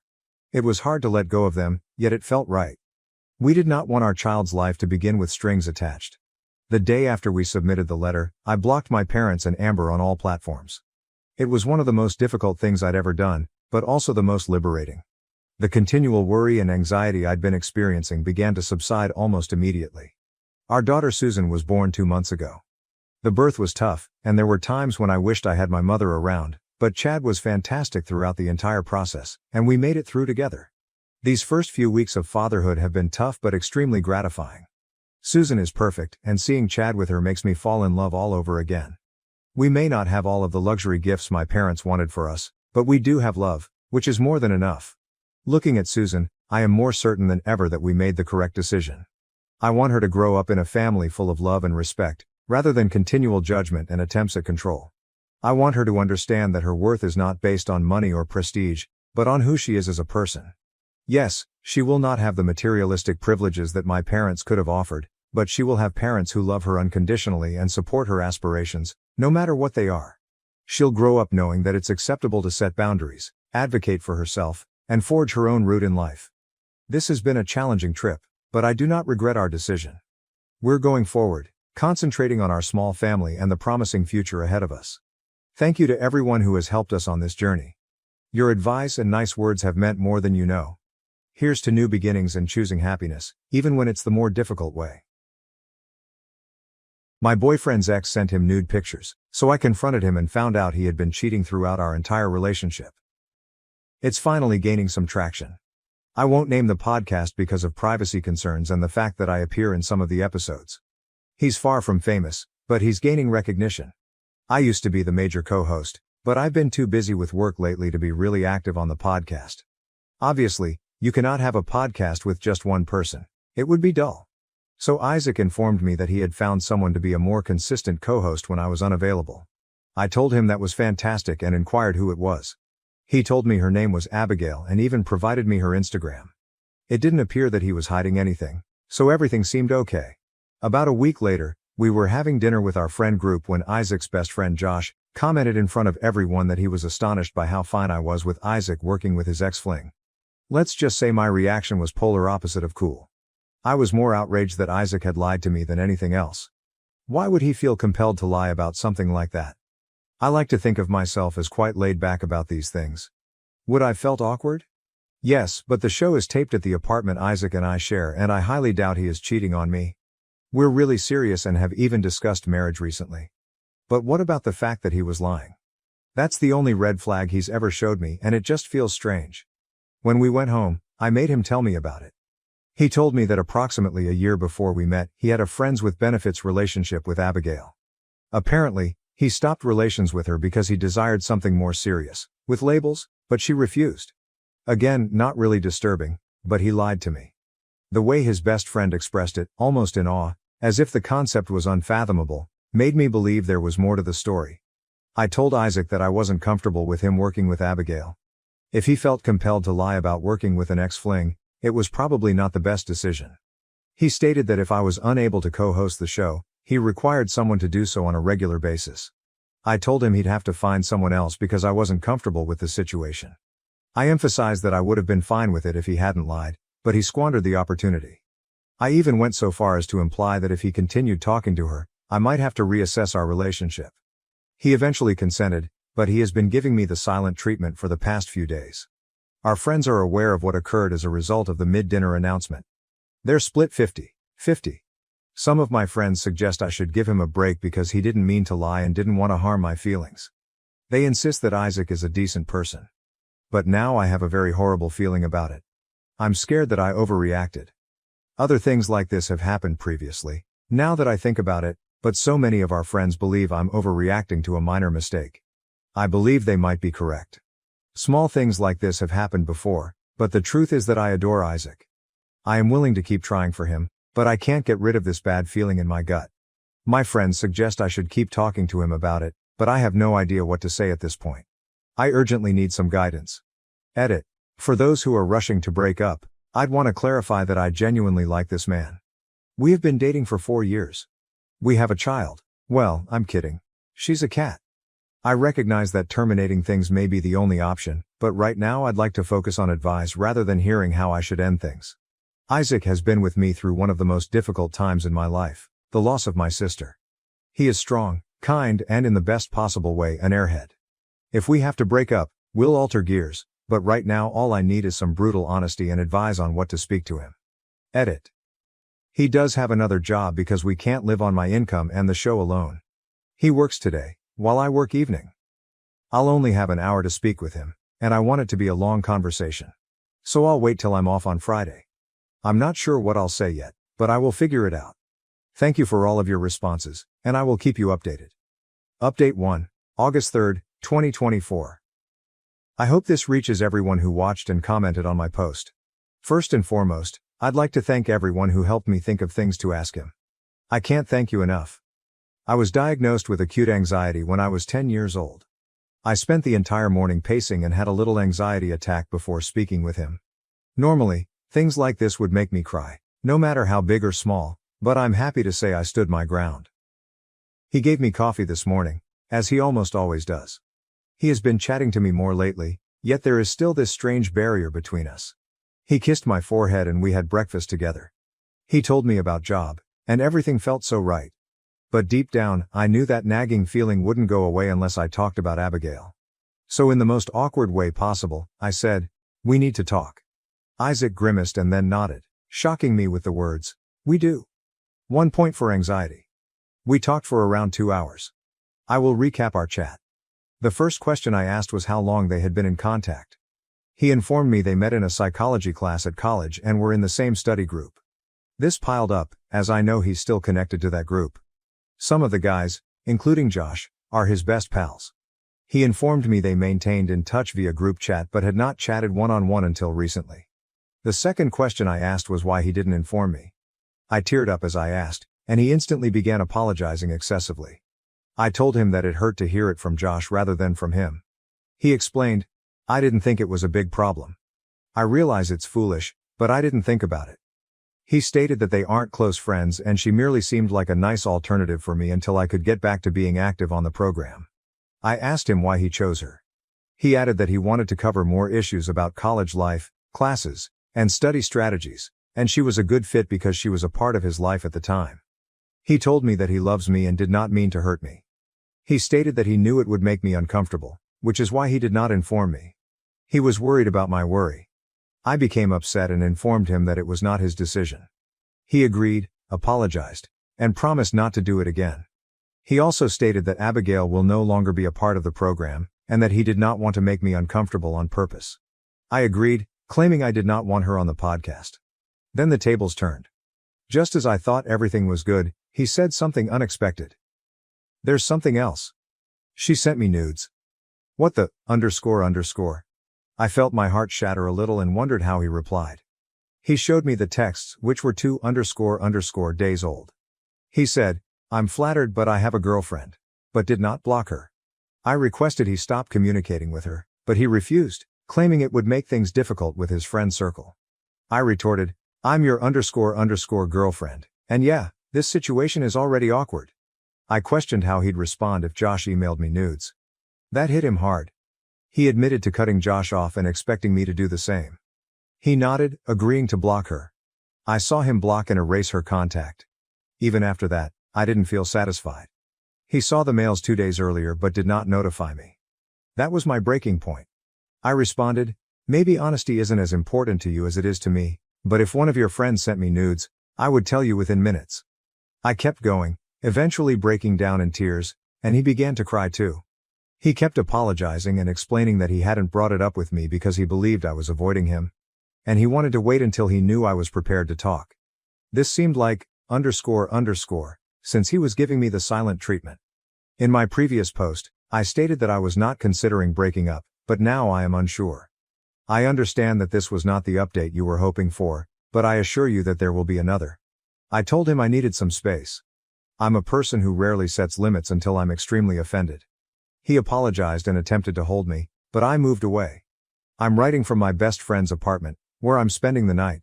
I told Isaac we might chat again in a few days, but for now I needed to think things through. The truth is, he cried when I mentioned ending things. Isaac never cries. The only time I've seen him cry in our 4-year relationship was when his mother died. I know he loves me, but I feel lied to. Maybe I'm overreacting, but right now I feel betrayed. I apologize and I understand this was not the update you were hoping for, but thank you to everyone. If you want to give me some advice, please do so. I'm not sure where to go next and still have questions for him. I'm also comfortable with addressing inquiries, and I'll try to keep you updated if anything else happens, good or bad. And in case you were wondering, yes, I did bring our cat with me. Update 2, August 27, 2024. I apologize for the extended time between posts. A lot has happened, and I honestly don't know where to begin, but I'll start with this. We split up. I ended up contacting Abigail. Some commentators thought it was clever, so I reached out to her on Instagram and asked for her side of the story. She didn't know who I was at first. She then seemed astonished that I had contacted her. She recognized me based on what Isaac had told her, but he said we began dating last month, not 4 years ago. This knowledge baffled me, and I wanted to know more. We met for coffee and she told me they'd been hooking up every now and then. In her words, perhaps once or twice every 6 months for years. She burst into tears and hugged me, admitting that she had no idea I'd been his girlfriend for so long. Apparently, their FWB relationship had never ended, and he had been cheating on me throughout our time together. She assured me that they were secure and that I shouldn't be concerned, but to be honest, I kind of blanked. I was with this dude for 4 years. I do not blame her in the slightest. I believe she wishes to maintain contact, but it is currently too painful to speak with her. It's not her fault, it's entirely Isaac's, but I simply can't deal with anything remotely related to him right now. I'm not sure if Josh was aware of this, but if he was, I doubt he would have mentioned it at dinner that night. I apologize for the lengthy delay in providing this update. I broke up with Isaac via text, classy, I know, and informed him that my closest friend would come by to retrieve his belongings. I also brought our cat and mentioned that I wanted to keep her. He fought the separation, claiming that couples therapy could help, but I told him that 4 years of deceit could not be fixed. I'm now living with my best friend, and we're having some serious girl time. I'm torn up, but I know this was for the best and staying would have hurt worse. Sorry for the late update and thank you for your advice.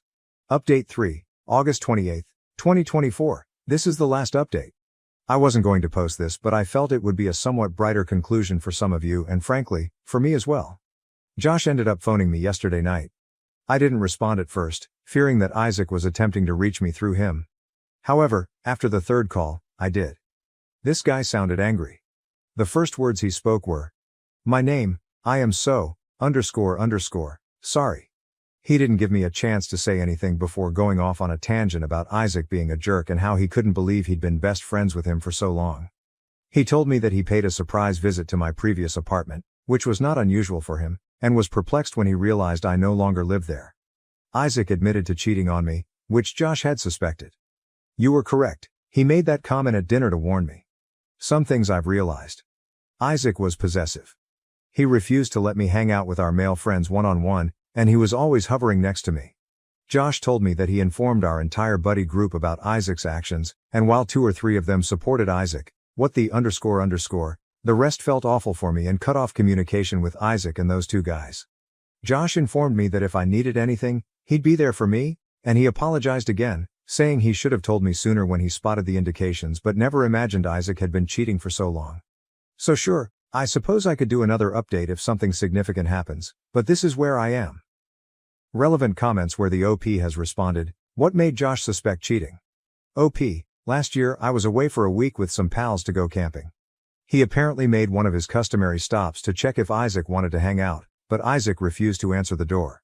Josh believed he heard a female voice and other noises. Isaac ended up telling him I was on the phone with him, which is false because I had no service during the entire camping trip. When asked to hook up with Josh, the OP said, "I already said this to a reply up there, but Josh is the last person I want to see right now. Frankly, I do not wish to date anyone. I just found out that the man I wanted to marry has been cheating on me throughout our relationship. I'm probably not going back into the dating pool for at least a year, and I prefer a strong emotional connection before sleeping with someone." Josh is a fantastic buddy, but it was difficult to hear his voice over the phone because he was so closely attached to Isaac. Am I the asshole for calling my friend a creepy weirdo after she posted a TikTok about my husband? Original post, I, 28F, am friends with this girl, let's call her June, also 28F. In fact, my husband, 32M and I often hang out with June and her boyfriend, i.e. go on double dates, have weekend trips etc. We've known each other for over 2 years. I would say that we 4 were pretty tight as a group, up until this weekend. My husband is an orthodontist. One of his patients is June's half-sister, Rhea, 12F. June often is the one accompanying Rhea to her dental appointments. June is also a small time for online influencers. She's always recording and vlogging and stuff. Though my husband and I have made it clear to her that we're absolutely not okay with our faces in her vlogs online and she seemed to respect that boundary. We don't use social media, apart from Reddit. And we trusted her word when she said she's not gonna post us online. Cut to last weekend, my brother sent me this TikTok link with the message, "Dude, you gotta watch this." I opened the link and it directed me to June's TikTok account. She doesn't have much followers, less than 10K, but the particular video he sent me had like 500,000 views or likes, I'm not sure which. Lo and behold, it was a video compilation of my husband with the title "God, I See What You've Done for Others." The video was honestly the creepiest thing I've ever seen. She had recorded my husband during various of our double dates together, and it was clear he wasn't even aware he's being recorded. In some of the clips, she would start with her face and then pan the camera towards my husband with a cutesy expression and mouthing words like, "Oh my God." The worst one was where he was working on her half-sister, Rhea, wearing scrubs and she'd recorded even that. She didn't even bother to blur out the kid's face while she was lying on the dental chair. I showed the video to my husband and he was horrified. He said it made him so uncomfortable and violated knowing that someone had been secretly recording him. He was angry that she'd recorded him working on a patient. He texted her asking to take down the video and delete every video she has of him. First she feigned ignorance, then she said that she meant no harm and that it was all for online engagement, since, I quote, "TikTok with hot guys go viral very fast," and that she'd gained a lot of followers after posting that. This was all so weird, but my husband and I got our families and friends to report the video and thankfully it's being taken down now. This pissed off June and she sent me a long-ass text saying how I was jealous of her online success and that I couldn't stand seeing her succeed blah blah blah. I replied saying, "You're delusional and unhinged. You're not successful and you'll never be. Stay away from us, you creepy weirdo." Now she's all weepy and depressed and has been telling our common friends how mean I was to her. She's also been posting about mental health on her socials and about how mean some women are with their words lol. AITA. AITA has no consensus bot. OOP was NTA relevant comments commenter. NTA. You and your husband had set clear boundaries and she violated those boundaries. This shows that she doesn't respect you at all. I recommend cutting her off entirely, as anyone who disturbs your peace is not worth your time. OOP, yes. We're cutting her off entirely. I don't know if her boyfriend is aware of this or not, but I guess he'll have to be collateral damage cause I don't want her to weasel her way back into our lives. Commenter 2, NTA. People who think online engagement is more important than basic human decency are sadly not at all uncommon, and they are, as you say, delusional and unhinged. Their success is not real, and except in a very few cases, it never will be. OP, it's psychotic honestly. My husband is so freaked out about this. I feel so bad for him. Commenter 3. He might need to drop the half-sister as a patient and/or tell the parents that she, June, is not allowed to accompany her anymore. I agree that is a creepy weirdo. If she can't get followers or likes without lying and getting consent for people to be recorded, then she needs to find a new career. OOP, yes, he's in the process of informing her parents. I don't think he's gonna drop her as a patient as her treatment is almost done and it's gonna be a hassle for her to find a new orthodontist. Commenter 4. He needs to ban her sister, your former friend, RL, from the room while he is treating the patient. He needs to have a female staff member assist him and act as chaperone should your friend try to make baseless accusations. OOP. There's a rule in his practice that a female dental assistant has to present whenever they, the male doctors, are working on female patients, as most of the patients are young kids, teens, and they might be more comfortable with a woman around. Even in the video she posted, there is a woman assisting my husband. He's reached out to the kids' parents. They're being given two choices. Either they chaperone their daughter or they need to find a different orthodontist. I really hope it doesn't come to baseless accusations though. Update. I don't want to make another post for the same thing and I doubt I'm going to be updating again. My husband's practice reached out to Raya's parents and informed them about the situation via an email, as they wanted everything documented, like I mentioned in the comments. The parents have responded. They are shocked and very, very apologetic. They have agreed to chaperone Raya on her appointments instead of June. They wanted to meet my husband personally to apologize, but he informed them that that won't be necessary. June's TikTok video is still in the process of being taken down. No new updates on that. I guess she contested the reports or something. I'm not entirely sure. My husband and I have blocked her. My brother is keeping an eye on her account though, just in case she posts something else about us. We'll see what to do when it happens. We're gonna be consulting a lawyer if she bothers us again in the future. My husband is kinda shaken up / upset / annoyed about this whole thing. He's taken some days off from work and so have I. We'll plan a trip somewhere maybe, to take his mind off of these things. Right now I need to be there for him. I won't be posting anything for now. We haven't contacted her boyfriend yet. My husband is not in the right headspace right now and I feel it'll be better if we focus on ourselves for the time being. We don't want the added headache of how the boyfriend will react if he's in on this or whatever. We'll inform him after some time. I know this is selfish, but I think it's for the best. Thank you all for the responses. New update. We thought the drama was done, but nope. We filled June's boyfriend in on everything, and he was shocked, hurt, and confused. Turns out, June managed his social media, and he had no clue what she was posting. He thanked us, and we thought that was it. But then he asked to meet up, saying he needed to discuss something. To be honest, we were extremely hesitant to meet with him. We were so done with the drama and didn't want to get sucked back in. But, he seemed genuinely concerned and willing to listen. So we agreed. At the meeting, he revealed he'd confronted June. She broke down, professed her love, and claimed her obsession with my husband was for social media clout. Apparently, his total package made for great content. When he asked to see her phone, she refused. So he checked her laptop, and found hundreds of sneaky photos and videos of my husband. And for laughs, she had pics of me looking my absolute worst, mouth open while eating, weird faces, the works. I think I'm pretty good looking, but these photos were the opposite. It's like she wanted to prove a point about my husband's ugly wife. June's boyfriend dumped her. But honestly, we're even more freaked out now. The scale of her obsession is terrifying. Hundreds of photos and videos. That's not just a crush, that's fixation. The thought of her escalating to something more is keeping us up at night. As a small consolation, June's boyfriend made her delete the videos from her social media and laptop. But God knows how many more copies she has. Despite June not reaching out after all this went down, we're still on high alert. Her radio silence is kinda unnerving, and we're bracing ourselves for whatever might come next. Hopefully it is in fact just for social media clout, Not some weird baby reindeer type obsession with my husband. It's kinda unsettling how she was friends with me for over 2 years. We hung out often. We've gone on weekend trips with her and her boyfriend. We have so many mutual friends and yet no one knew she's doing this behind our backs.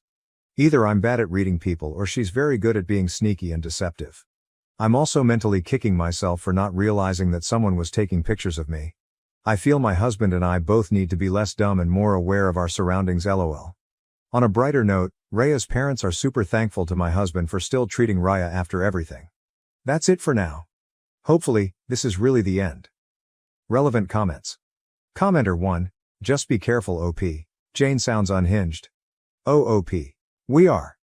It's kinda scary though because she knows where we live / where we usually hang out / where I work / where my husband works. Commenter 2, man, this is some serious soap opera level drama like you said though. Better to stay aware. No one likes being caught off guard. Hopefully it ends soon and you can move on. At least the parenting situation seems good. OP, Raya's parents are wonderful. They were the ones who used to initially accompany Raya to her appointments. They said June told them that she wants to spend more time with Raya and she's otherwise busy so she could be the one chaperoning her. They had agreed because Raya was excited about spending time with her sister. It's really shitty that June was using Raya as a ruse to get near my husband NGL. Commenter 3. Wow, just wow. I would take all the evidence and a statement from the ex to a lawyer and get some type of restraining order requiring her to stay away and remove all social media of you two. She seems unhinged and needs to stay away. This makes me think of a stalker movie and you guys need to change stuff before the movie has a bad ending. OOP, we're gonna be talking to a lawyer to see what options we have. Our apartment has 24-hour security so I doubt she can do anything there. I'm more worried about our workplaces tbh. New update. I really didn't want to update this situation, but things have taken a seriously dark turn. When I posted about June's thing for my husband a month ago, I thought it was just some weird crush. Now, it's flat out terrifying. The day after my last post, my husband got a super creepy message from a random number. You have got it all wrong, please meet me, I'll make you understand. We freaked. Lawyers and cops are on it, trying to get a restraining order. Both our workplaces have ramped up security, and we've warned friends and family to keep an eye out. This whole thing is destroying my husband's mental health. He's anxious 24/7, wondering if he's being followed. He's stopped going to work because the feeling of being watched is overwhelming. We're trying to prioritize his safety. And honestly, it's breaking my heart. The other night, he broke down in tears. I've never seen him cry before. It was shattering. He's been talking to a therapist online, trying to cope with the stress and anxiety. But even that's not easing his mind. He's consumed by fear for my safety, constantly worrying that June will harm me to get to him. We're covering our bases, security cams, dash cams, the whole works. And I've scoured our home twice for any hidden devices, thank God, all clear. If things get worse, we're prepared to get up and move. Honestly, it's better to have a life in a different state than to be dead here. It's heartbreaking to think about leaving our friends, family, and everything behind, but we'll do what it takes to stay safe. Some of the advice on here was really helpful, and I've done most of what was suggested. If someone, anyone, has any more insights, please share. I'm desperate at this point tbh. After my pregnant Sil ignored my son's severe allergy and brought peanut-based snacks into our home, I threw them out. Am I the asshole? Hello, this is a throwaway account and a repost and update of sorts because my post got taken down from the other Am I the Asshole sub. My brother and his wife Laura, who is 7 months pregnant, are staying with us for a week or so since he's interviewing for jobs in the city my family and I are in. My kids love having their aunt and uncle around and everything's been great. Yesterday, Laura went out and came back with groceries. I thanked her but told her that we don't expect them to do this, the kitchen is stocked and that we're just enjoying having them. She said that she wanted to and that most were cravings she's been having. I started helping her unload the bags and noticed that a lot of snacks were with peanuts, cookies, crackers, PB, even some sort of cake fusion. It all made me uneasy because she knows my oldest son, 8M, is extremely allergic. I don't keep anything of the kind in our home because we've had an incident when he was younger, where we almost lost him. I didn't want to be rude but I told her that I'm not comfortable with having the stuff in the house. She told me that she would be careful, that she wouldn't eat it around him or his siblings and that she'd clean up after herself, that she was having intense cravings and needed them. Look, I've had 4 kids and kind of get where she's coming from, although I never had to have something, but every woman is different.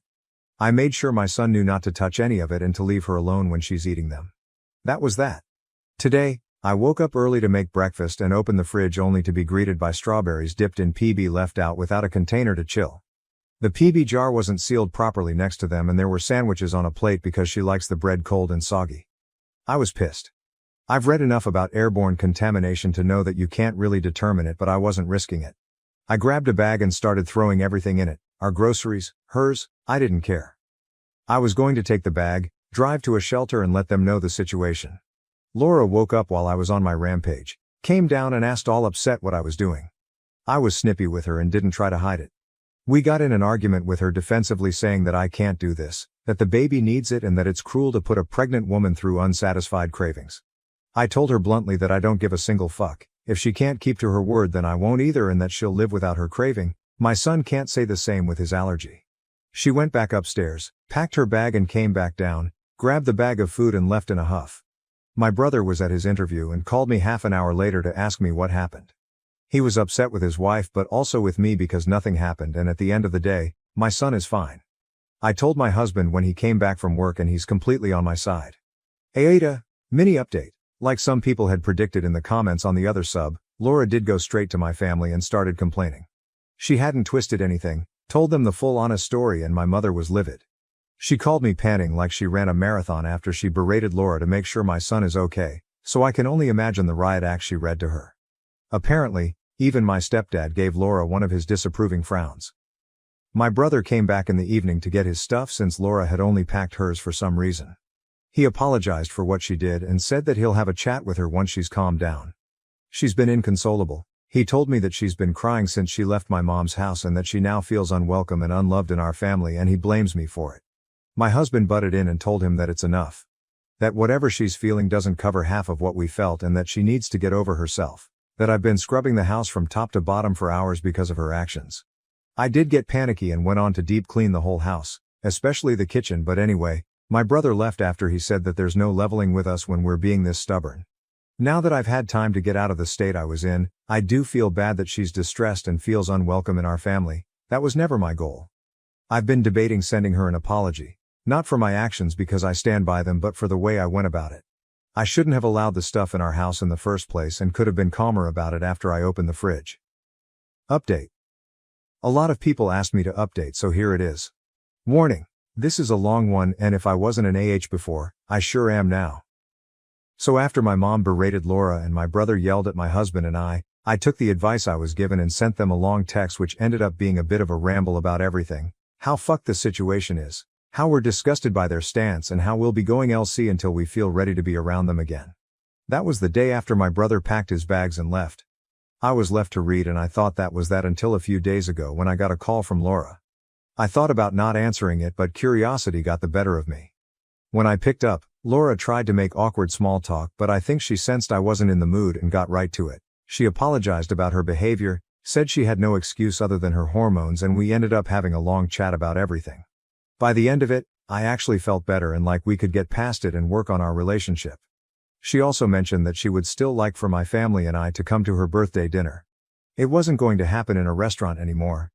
I guess the hotel stay ended up costing them a lot as some of you predicted, and that it was going to be at their house instead.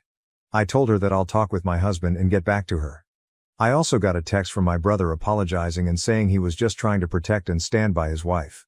It was too soon to start mending things as my husband pointed out but he left the choice up to me and I honestly believed her apology because she had never acted like that before and she seemed actually ashamed of herself. Anyway, my sister, who was also apologized to BC, she also tore her a new one. And parents, also got an apology. We're also invited but my sister's kids wanted a cousin sleepover instead of going with us so after talking it over with my sister, we agreed for them to have one at my house. My babysitters for a year are my next door neighbors. They're sweet and responsible 16-year-old twins who live with their single mom. They usually team up and tackle my kids on date nights. There's a reason I'm mentioning this. With my sisters added 2 kids to the mix, I asked their mom if she was free to join their duo and she agreed. So I called Laura and told her that Richard and I are coming. When we got to their house, Laura greeted my husband and I at the door. We handed her the gift and went in but she seemed puzzled that we didn't have a trail of kids with us so I reminded her that it's just us adults tonight. Same thing happened when my sister and her husband walked in. Dinner was awkward. No matter how we tried to lighten up the mood and the conversation was stilted at best, but I thought it was at least a step forward.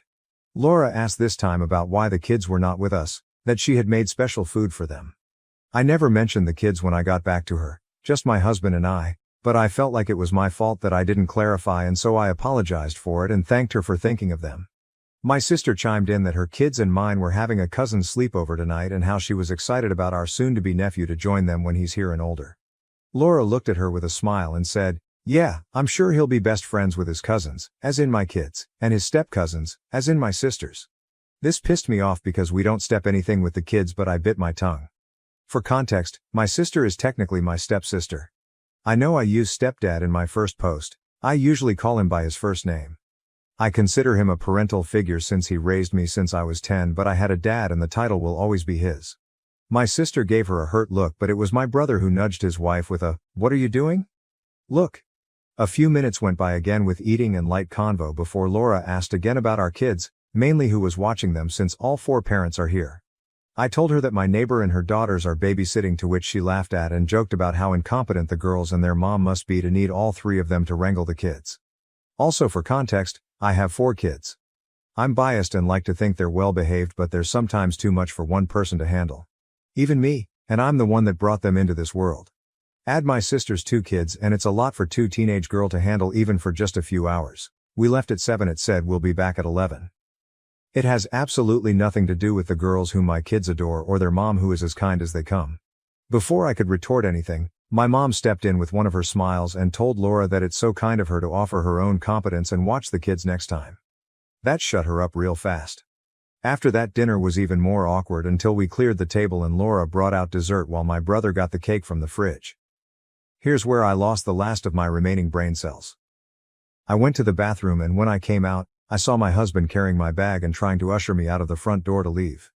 He looked pissed and I was beyond confused, and obviously resisted because yes, the dinner is a train wreck, but let me at least say goodbye and give a lame excuse for our departure. When my husband tried to literally carry me out, I knew something was wrong, and after a couple of tries, I darted past him back to the dining room. Laura's now ready dessert table consisted of PB cake pops, PB pie, PB cookies, PB brownies, and top it all off, a PB birthday cake that my brother brought in and was sniffing at with a horrified look. Laura then gave me a big smile and said loudly to my family, "I thought I should at least get to have my cravings on my birthday. Get your fill before she throws these out too." I honestly thought for a second that my sister was going to tackle her, and I wasn't that far behind her because all I could think about was the fact that she thought my kids were coming and she planned this accordingly.